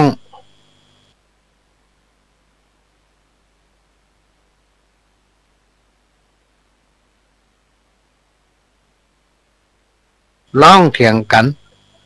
อย่าไปผันหาแม่เฮือนและสาวที่มันมีเจ้าของ ก็เดี๋ยวก็จะกรรมเก่ามาอู้ได้จะจอยสักบท2 บทก่อนเนาะตะกี้แม่จันลักษัตเป็นแฟนพันธุ์แท้ของรายการเนอะพี่น้องท่านผู้ฟังแม่จันลักษัตบ้านแม่ตาในตำบลปงดอนแก่ห่มลำปางนี่นะขนาดหนาวขนาดนั้นเลยนะอีแม่ถ้าอยู่ในเฮือนมัน โทรมานี่นะเปื้อนกระล่างนี่มันลมนึงเข้าช่วยพอมันมีห้อมดอยหรอกแม่เป็นอยู่เมืองตั้งลุ่มดอยอากาศต้องเย็นแน่ๆที่แม่ตาในปงดอนแก้ห่มลำปางนี่นะ เพิ่งเกาซาโทรมาก็จะเอาข้าวของแม่มาอ่านเด็กกรรมปัญญาบ่าวเคินส่งข้าวมาแล้วเนอะเตรียมไว้เนอะปัญญาบ่าวเคินประเดี๋ยวนี้เปิ้นจะประกวดข้าวห้ามกันมีสาว จะมาประชันข้าวที่ห้องส่งสถานีของวัดไฟนี่หลายคนนั่นเนอะจองมาแล้วเดนะประจำ5 คนละ ที่จะมาอ่านข้าวบางคนโทรมาบอกว่าต้องให้เวลาอีแม่สัก15 นาทีพ่อง มีแม่คนหนึ่งโทรมาขอ20 นาทีโอ้ได้เอากินนาทีก็เป็นอย่างที่เอามาโอ้อย่างนี้นี่เพราะว่าพญาบ่าวเคินฟังอยู่ จังไห้นี่ครับได้เป็นที่พี่น้องท่านผู้ฟังยังเวียงกาหลงนี่เวียงป่าเป้านี่แม่ขจานนี่แถวบ่อน้ำฮ้อนแถวปังยิ้วเวียงป่าเป้าตังบนบ้านบนแล้วก็บ้านปังยิ้วตังลุ่มนี่ได้ยินทีแต่แม่สวยนี่มันแน่ใจ ที่โทรมาเนี่ยพญาบ่าวเคินอยู่เชียงไฮ้ฟังไว้เนอะตะกี้นี่เพิ่นขอเป็นวันที่19เดี๋ยวพ่อหลวงจะไปหาผู้อำนวยการก่อนถ้าบอกวันที่19กับวันที่18 2 วันเนี่ย เตรียมไว้ เสียงก็บ่ค่อยดีพี่น้องตอนฟังถึงได้อยู่ในยังแต่ตั้งห้องส่งสถานีรถต้นมา2 รอบแล้วมาเข้าก่อนกับป้าปหลวงมาวันนี้นัดหมายกันจะดีโอ้ซ้ำปะทำเฮาซ้ำไปติดงาน2 งาน ปานปอโทรศัพท์สมรุทำแบบได้ใหม่แต่ใจเนี่ยบักเก่งตะไดตะนะโอ้รู้ผมละประเด็นนี้ดีมาละก็เลยต้องไปเสาะหาใหม่ ก็จะมาวาดตั้งป่ายเนอะเศรษฐกิจพอเพียงท่านใดที่สนใจก็โทรมาได้เนอะ 0531103638อันนี้เป็นเสียงนัก053116110638คณะที่จัดรายการนี่มันมีอยู่ข้างเนี่ยแต่ถ้าบัได้จัดรายการถ้าโทรมาในเกิน2 เทื่อมันก็จะตัดเป็นแฟกซ์จีนเฮาบ่นักอย่าฟักลายเคียงเอาหม้อพอเพียงเลี้ยงครอบครัวใดจากแต่งข้าวสารมากราบวอนไว้กับพี่น้องไทยทั่วทิศช่วยแก้ปัญหาช่วยกันมาคนคิดชีวิตต่อสู้วันจ้างขายจ้างกาได้มาแบ่งปันเป็นส่วนเป็นอันมันก็อยู่ได้ก็จากพอเพียงเลี้ยงต้องปากใจปลูกส่วนกั้วไปพร้อมพักบะทั่วบะแตงบะแฟงบะฟักปลูกตามหัวบ้านเลี้ยงยายเหลือกินเหลือใจนำเอาไปขายจากเสริมเป็นหลายจุนเจือในบ้านถึงเศรษฐกิจวิกฤตแต่ด้านคงบ่ยาวนานยืดเยื้อเฮาต้องทำใจทนไปกู้เชื่อตามโอกาสเอื้ออำนวยประหยัดเข้าไว้จากได้ไปโสยถึงบ่ร่ำรวยกะหมอกอยู่ใดกะหมอกอยู่ใด ก็ต้องขอสุมาแต่ในแม่วิเสียงถึงบัดดีแต่ในวันนี้นะมันเป็นจะได้มุกฟอกทึมถูก อาจจะเป็นเพราะว่ามันได้ย่างตัวเนาะมันได้พักอ่านข้าวจ้อยของแม่จันลักษัตแม่ตาในปงดอนแก้หุ่มลำปางเสร็จเรียบร้อยแม่วิสิแก้วสิรินก็นอนฟังอยู่ฟังจ้อยเอาตั้งป่ายมันเนาะถ้าว่าเอาตึงมดมันจะเหงาเพราะว่าประเดี๋ยวนี้ได้เวลา1 ชั่วโมงพอดีหันอู้กันมาได้1 ชั่วโมงละแม่นี้กึดลายตัวนายกึดตื่นบอกกึดถึงบุญคุณแม่เลี้ยงแม่อุ้มหอบนายนักข้างหนองเปี้ยมแม่ก้อยหอบอุ้มเดินเตียวเลี้ยงใหญ่มาแล้วกับกายเป็นงูเขียวบอกให้เดินเตียวมาหาแม่เจ้าแม่มาตุกใจแยกการตึงเท่าก็หิวแห้งลอยอ่อนนักลูกเต้าเตรียมใจเป็นเทวทัตมาทัดขวางเฮือหนีไปแม่เลี้ยงลูกไว้หวังได้สุขใจแม่ได้กินได้ไว้ปั่นลูกเต้าบาดเดียวนี้เฮ้ยบ่มีไผเฝ้ามาสัวตุ้มลาแม่ไว้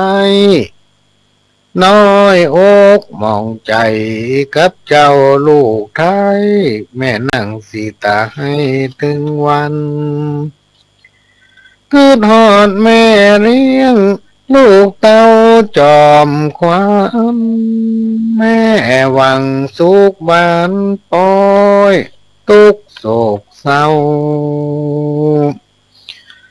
แม่หวังกินแห้งซ้ำกายเป็นเจ้า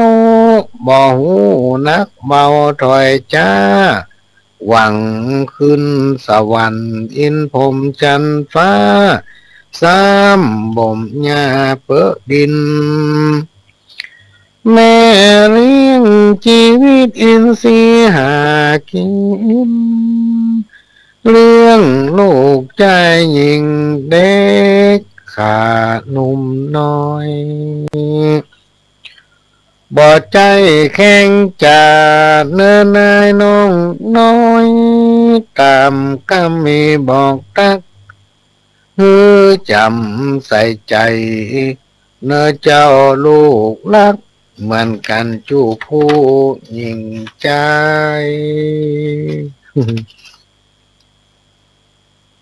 เดี๋ยวพอข้อความกันเนอะอันนี้จากคุณพรขอจ้อยเรื่องยาเสพติดเรื่องยาเสพติดก็จะซ่อหากันเนอะ ซ่อหาก่อน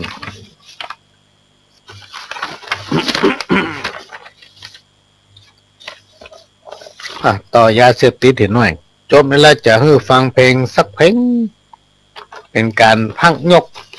จะได้ใส่น้ำแห่กรรม อันยาเสพติดมีพิษเหลือหลาย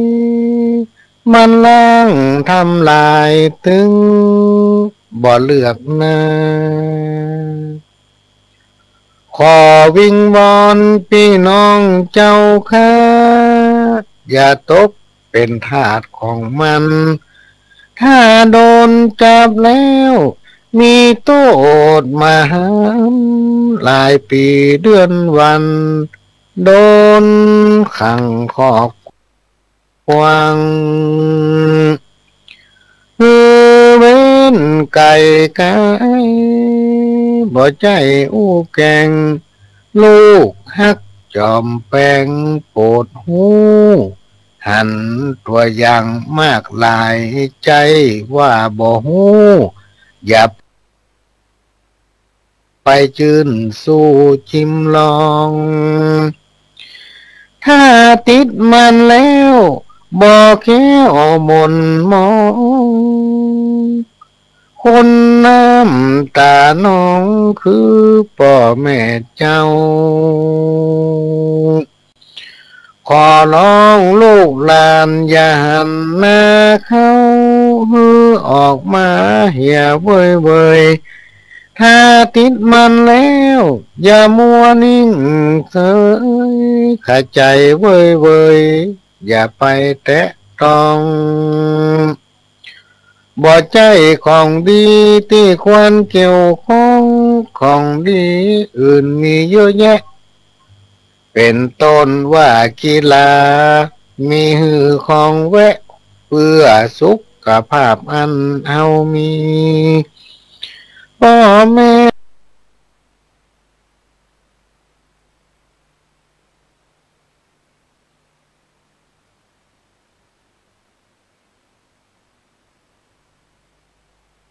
พี่น้อง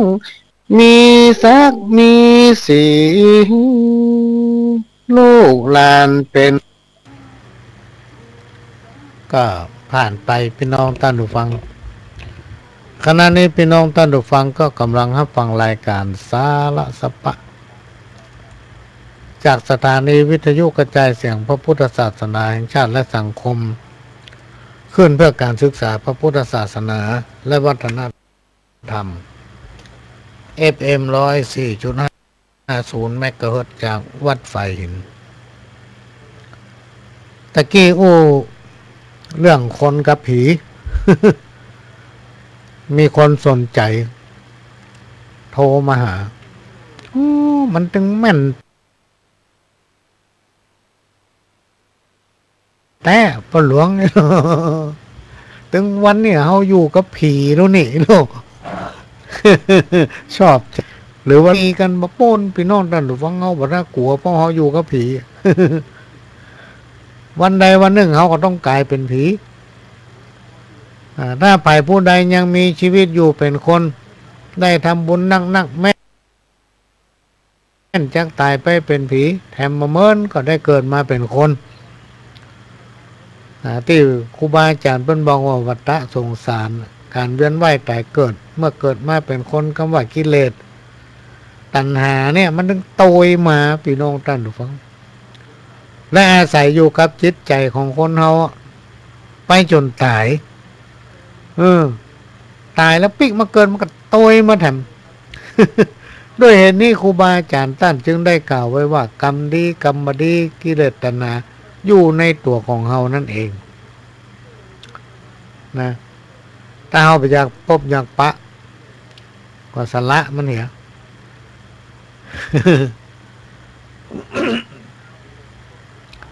ก็จะเอานิทานมาเล่าให้ฟังอดีตการนั้นมาแล้วมีนายพรานคนหนึ่งเดินเข้าไปยังป่าหิมพานต์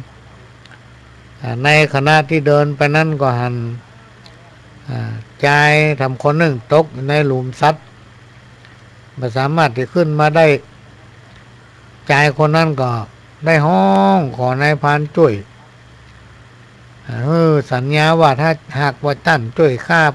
ป้นจากหลุมนี้ได้ข้าถึงบ่ลืมบุญลืมกุลนี่หรอกข้าจะโจดจำพระคุณของท่านไว้จนวันตายหรอก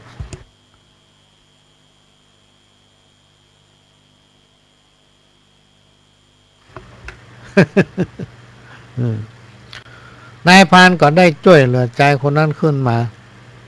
เมื่อขึ้นมาได้ใจคนนั้นก็อู้กับนายพรานว่าข้านี่เป็นนายช่างทองเนอะของพระเจ้าเมืองพญาเจ้าเมืองมีบ้านเรือนอยู่ข้างประตูเมืองเนาะวันหน้าวันตาถ้าท่านประสงค์จะให้ข้าช่วยเหลืออันยังก็ให้ไปหาเย็นดีจิตวัดท่านได้ช่วยเหลือชีวิตของข้าในวันนี้จากนั้นนายพรานก็เดินทางต่อไปในป่าหิมพานต์เดินเข้าไปไปปะเสือตัวหนึ่งตกหลุมดักของนายพรานเหมือนกันนั่นแหละเมื่อเสือหันนายพรานเดินผ่านมาก็ห้องอ้อนวอนขอนายพรานช่วยถ้าท่านช่วยเหลือขึ้นหาข้าขึ้นไปได้เป็นอิสระแล้วข้าจะบ่ลืมบุญคุณของท่านจนวันตายนายพรานก็ได้ช่วยเหลือสัตว์ตัวนั้นโป้นจากกับดักเมื่อโป้นแล้วเสือตัวนั้นก็อู้ขึ้นว่าดูก่อนนายพรานผู้ใจบุญบอกว่าท่านจะอยู่ที่ไหนใกล้หรือไกลเมื่อท่านต้องการความช่วยเหลือจากข้าขอให้ห้องหาข้าข้าจะไปช่วยเหลือ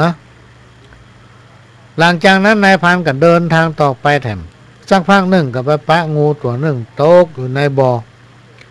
ไม่สามารถจะขึ้นมาได้งูได้ห้องขอความช่วยเหลือจากนายพรานก็ได้ช่วยดึงเอางูตัวนั้นขึ้นมาจากบ่องูจึงบอกนายพรานว่าในเวลาใดก็ตามถ้าท่านต้องการให้ข้าช่วย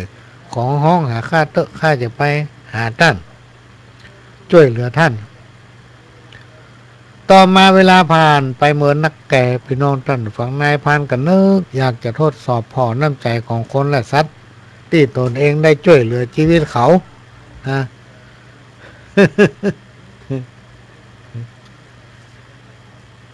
ก็มานึกถึงเสือก้อนเปิ้ลนึกถึงเสือที่ได้ช่วยเสือแต่นายพรานบอกว่าเสือตัวนั้นไปคบลูกของพระราชาคือราชโอรสของพระราชาจนสิ้นพระชนม์เวลาต่อมานายพรานก็อยากทดลองเสือว่าจะรักษาคำมั่นสัญญาก็เนาะคิดแล้วก็เดินทางเข้ามาไปในป่าห้องหาเสือสักกำเดียวเสือก็มาพร้อมกับกาบเอาสายสร้อยทองมาให้นายพรานก็เอาสายสร้อยทองนั้นติ๊กบ้านก็มาคิดไว้อันนี้มันเป็นทองคำแท้ก็ว่าบัตรแท้ราคามันออกใดเนาะจะเอาไปขายที่ไหนก็มานึกถึงช่างทองที่ตนเองเคยช่วยเหลือวันต่อมาเมื่อเจ้านายพรานก็ออกเดินทางมาหาช่างทองไปหาช่างทองที่บอกว่ามีอย่างก็ไปหาข้าเตอะเนาะข้าอยู่ที่ประตูเมืองนั่นเนี่ย พอนายพรานไปถึงพี่น้องท่านฟังเข้าไปหานายช่างทองเข้าไปหานายช่างทอง แล้วก็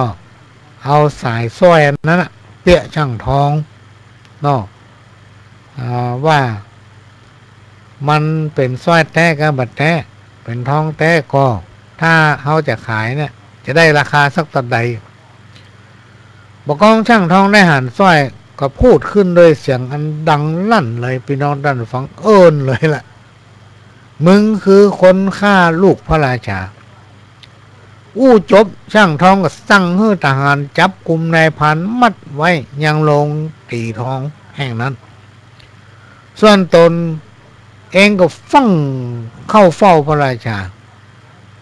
และขอรับรางวัลซึ่งพระราชาได้ประกาศไว้ว่าถ้าฝ่ายผู้ใดจับคนฆ่าพระโอรสได้จะพระราชทานเงิน1,000 ตำลึงเมื่อพระราชาทรงจะทานเงิน1,000 ตำลึง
การครั้งนั้นมีพญากาตัวหนึ่ง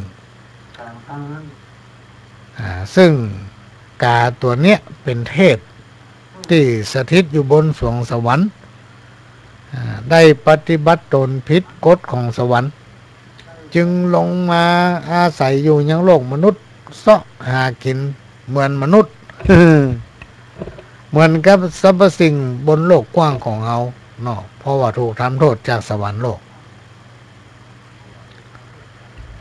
มีอยู่วันหนึ่งกาได้จำแรงแปลงกายเป็น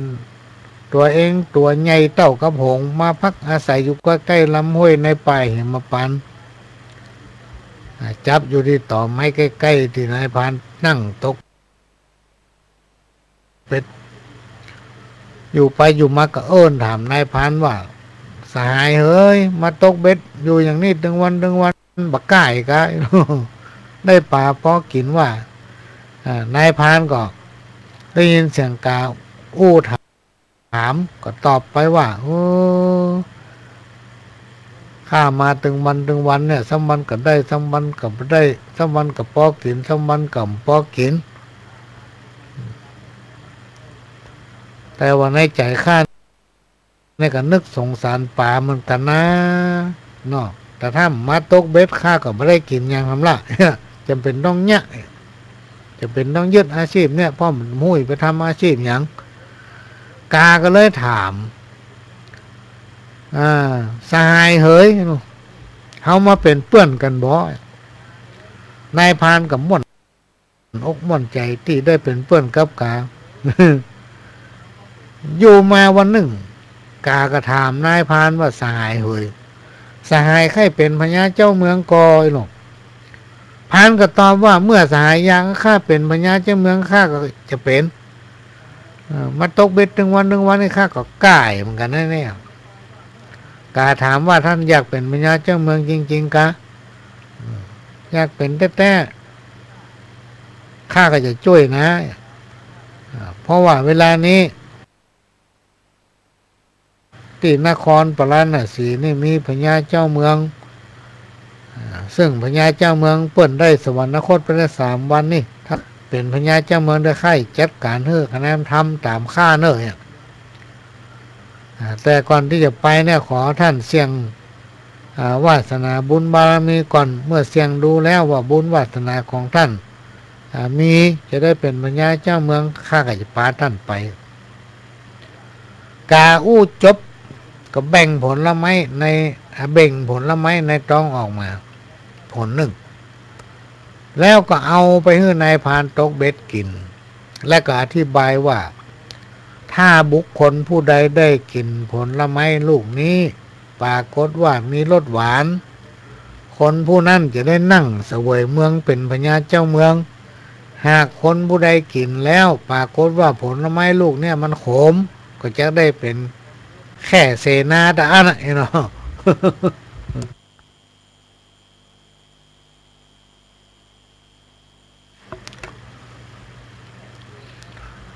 จากนั้นนายพรานก็ตั้งจิตอธิษฐานกินผลไม้ลงนั้นเมื่อเคี้ยวลงไปแล้วรู้สึกว่ามันขมแต่ก็แซงทำว่าหวานอร่อยแล้วก็เอิญบอกพญากาว่าโอ้เปิ่นเฮยลุงผลไม้ลุงนี่อร่อยขนาดนี้ลูกถ้าจะบอกว่าขมกลัวพญากามป้าไปเป็นพญาเจ้าเมือง ฝ่ายกาเมื่อหันว่าพานตกเบ็ดผู้เป็นเพื่อนกินผลไม้แล้วก็หวานอร่อยเนี่ยโอ้คงเป็นคนมีบุญบารมีสมควรจะได้นั่งเสวยเมืองจึงขอสัญญากับนายพรานว่าเมื่อเปิ้นไปนั่งเสวยเมืองแล้วท่านจะต้องฆ่าควายฆ่ากินเดือนละ1 ตัวจะทำได้ก่อนนายพรานนึกอยากจะเป็นพญาเจ้าเมืองก็เลยตอบพญากาไปว่าตกลงสหายเฮ้ยเมื่อข้าได้นั่งเสวยเมืองแล้วข้าจะฆ่าควายเดือนละ1 ตัวตั้นกินนี่ลูก จากนั้นพญากากับเอานายพรานขึ้นนั่งหลังตัวเก่าพี่น้องท่านฟังแล้วก็บินเข้าไปยังเมืองปราณสีบินไปถึงก็เป็นเวลาใกล้จะรุ่งแจ้งผู้คนตั้งหลายต่างก็รับสนิทหมดเนาะมอกรับม่วนกากับปลาเอานายพรานตกเบ็ดไปลงไว้ที่ข้างปราสาทส่วนกาก็เข้าไปในปราสาทตรงเข้าไปกราบพระบรมศพของพระเจ้าปราณสีแล้วก็เอาไปทิ้งนอกเมืองที่รับตาคนแล้วก็กลับมาจากนั้นก็เอาพานตกเบ็ดเข้าไปไว้ในปราสาทไว้ในโกฏแตน เส้นแล้วก็บินไปจับอยู่ใกล้ๆปราสาทสังเกตการฝ่ายนายพรานเมื่อเข้าไปอยู่ในโกฏก็ได้รับความลำบากจะรอฮื้อสว่างถ้าจะมาไว้ก็เคาะโกฏเสียงดังกึกก้องกุกกุกกักกักเสียงดังสนั่นประสาทพวกเสนาอมาตย์ข้าราชบริพารนอนเฝ้าพระบรมศพอยู่ต่างตกใจพากันลุกขึ้นนึกว่าผีหลอก บางคนก็ล่น บางคนกำลังรับนอนอยู่แต่ปงกหัวขึ้นลุกล่นพอได้สติก็คิดว่ามันคงจะเป็นใจผีแน่ละสงสัยว่าพญาเจ้าเมืองของเขาคงจะฟื้นขึ้นมาจากความตายปากันตั้งสติจวนกันเข้าไปยังพระโกฏแล้วก็เปิดพระโกฏ ก็แล้วก็เจิญเสด็จลงจากพระโกฏแล้วก็ประคมวงดุริยางค์ดนตรีพี่น้องท่านผู้ฟัง จัดหาน้ำพุทธาภิเษกมาสงและก็ประดับองค์ทรงเครื่องตั้งแต่คืนนั้นเป็นต้นมา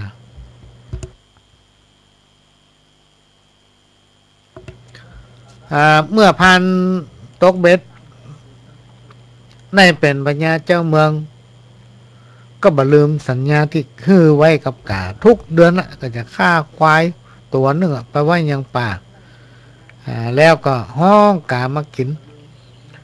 ต่อมามีอยู่วันหนึ่งพญาเจ้าเมืององค์ใหม่เนี่ยต้องเสด็จออกท้องพระหลงพี่น้องท่านฟังเพื่อได้ถามคุณนางถึงข้าทาสบริวารสอบถามถึงความทุกข์ความทุกข์เพราะได้ตายไปบ่ฮู้เรื่องอะไรอย่างสักอย่างตอนหนึ่งได้ตัดว่าท่านทั้งหลายทั้งปวงทราบกันดีแล้วว่าฉันตายไปแล้วแต่ได้กลับฟื้นคืนมาเป็นเช่นนี้เพราะว่าข้าได้กินผลไม้ชนิดหนึ่งผลไม้ลูกนั้นเป็นยาอันประเสริฐถ้าคนผู้ใดได้กินผลไม้ลูกนี้จะมีอายุยืนที่เฮามีรูปร่างหน้าตาซุ่มเสียงพิษไปเหมือนก่อนก็เพราะได้กินผลไม้ลูกนี้เมื่อพญาเจ้าเมืองปราณสีตัดเช่นนั้นแล้วก็ยิบเอาผลไม้มาแบ่งให้หมู่เสนามากินกันคนละน้อยละน้อย เสร็จแล้วก็สอบถามว่าใครกินผลไม้ลูกเนี้ยมีรสจะได้พ่อง คนที่ประจบสพก็ว่าโอ้หวานเนี่ยคนที่บอกประจบสพก็ว่าโอ้มันขม ในพระราชวังนั้นพี่น้องท่านผู้ฟังมันมีข้าราชการสนมกำนันในมากหน้าหลายตาทำให้พระราชาหรือว่าคนตกเบ็ดเนี่ยหลงไหลในราชสมบัติก็ลืมความทุกข์ยากลืมคำมั่นสัญญาที่เคยให้ไว้กับพญากาฝ่ายพญากาทนต่อความอดอยากบ่ไหวก็ไปหากินในที่อื่นบางวันก็ได้กินบางวันก็ไม่ได้กิน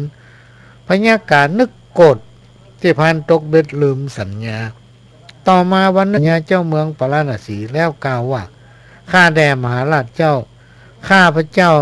ได้ประหารแก้วมณีดวงหนึ่งมีคุณวิเศษมากมายหากผู้ใดได้ถือก็สามารถเหาะเหินเดินอากาศได้ข้าพระเจ้าจะนำมาถวายก็สามารถที่นำมาได้เนาะโดยต้องการให้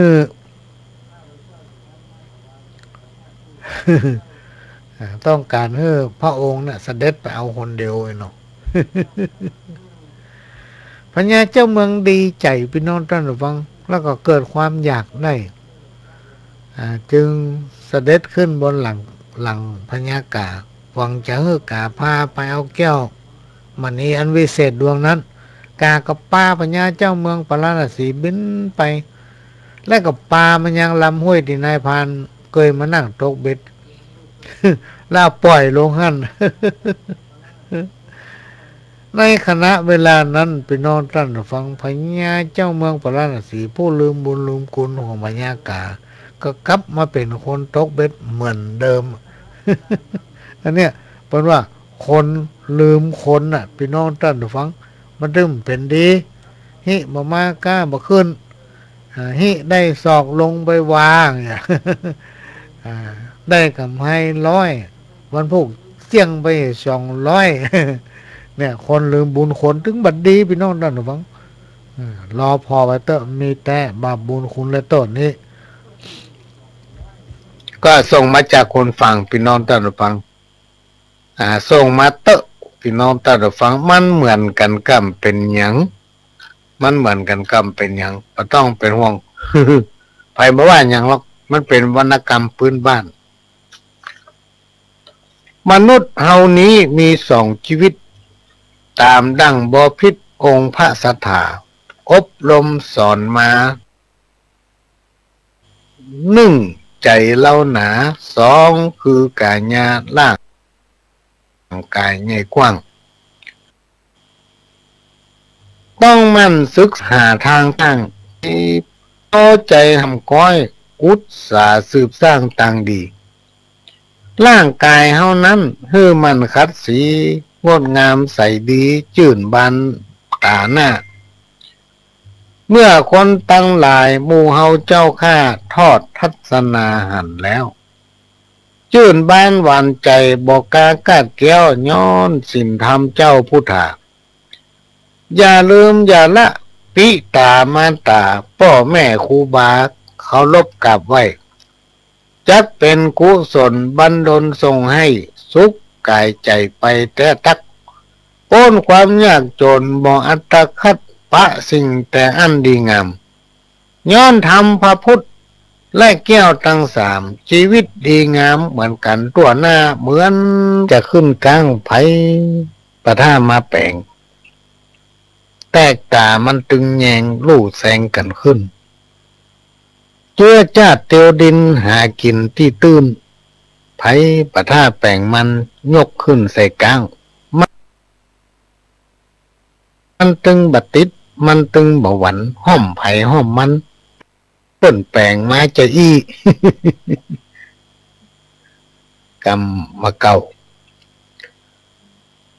เรื่องเฮียนเรื่องหูเปิ้งครูบาอาจารย์เรื่องกินเรื่องตาลเปิ้งบุญตู้เจ้าเรื่องเก่าเรื่องหลังหวังเปิ้งคนเฒ่าที่สมควรเฮาไข้หูล้อมหัวให้สวนเปิ้งเสาลักกระตุเพราะมันสมควรพักกาดนอกหัวพักจีนอกสวนมันสมเปิงกวนกับลาบป่าซ้อยกับลาบป่าซ้อย โอ้มันหายากเด้อพี่น้องท่านผู้ฟังป่าซ้อยมันเดียวนะ ก็ขอขอบพระคุณ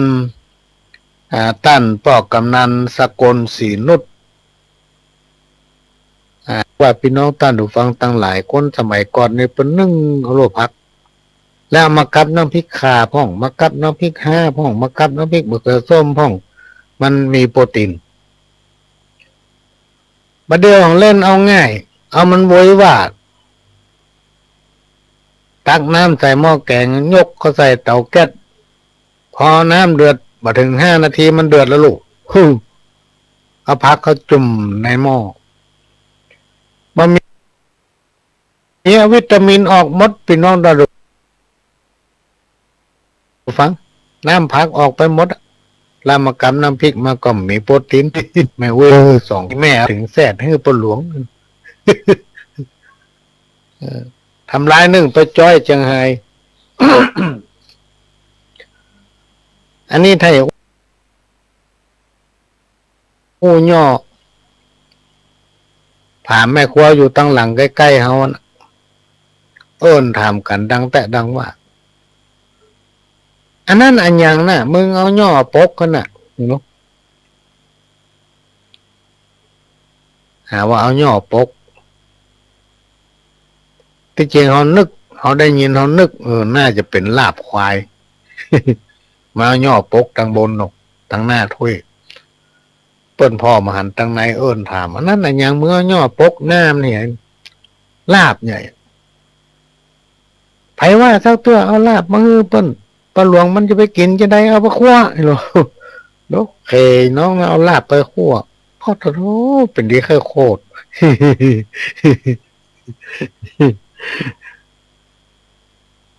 บางรายโลดมาพอมีไหนอีกเนาะ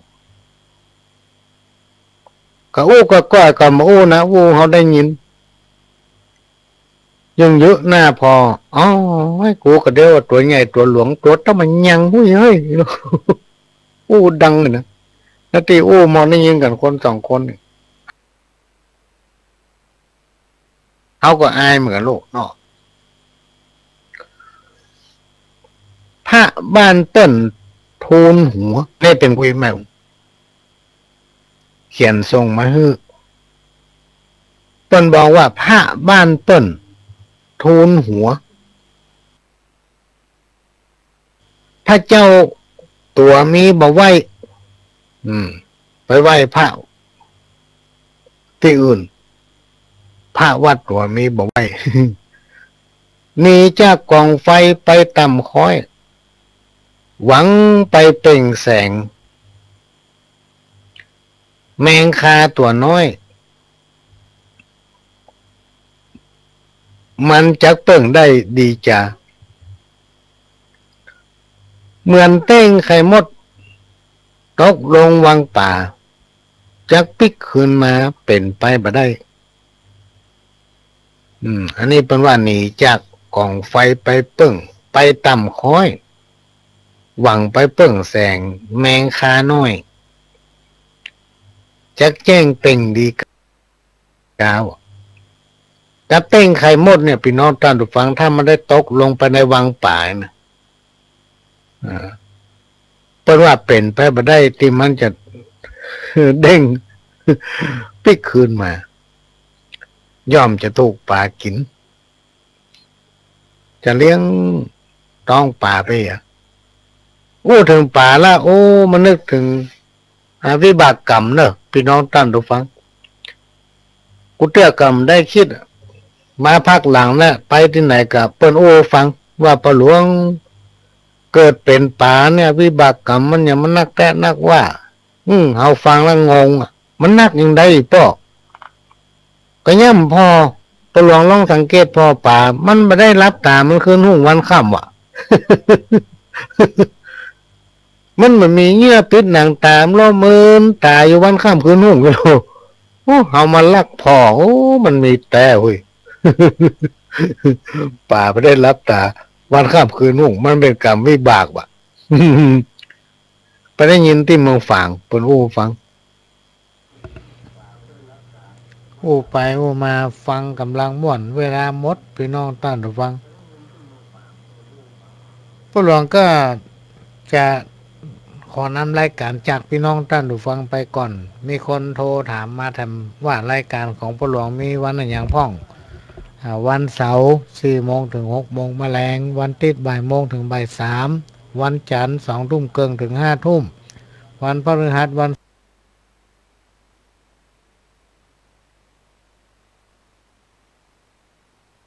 ศุกร์ก็2 ทุ่มครึ่งถึง5 ทุ่ม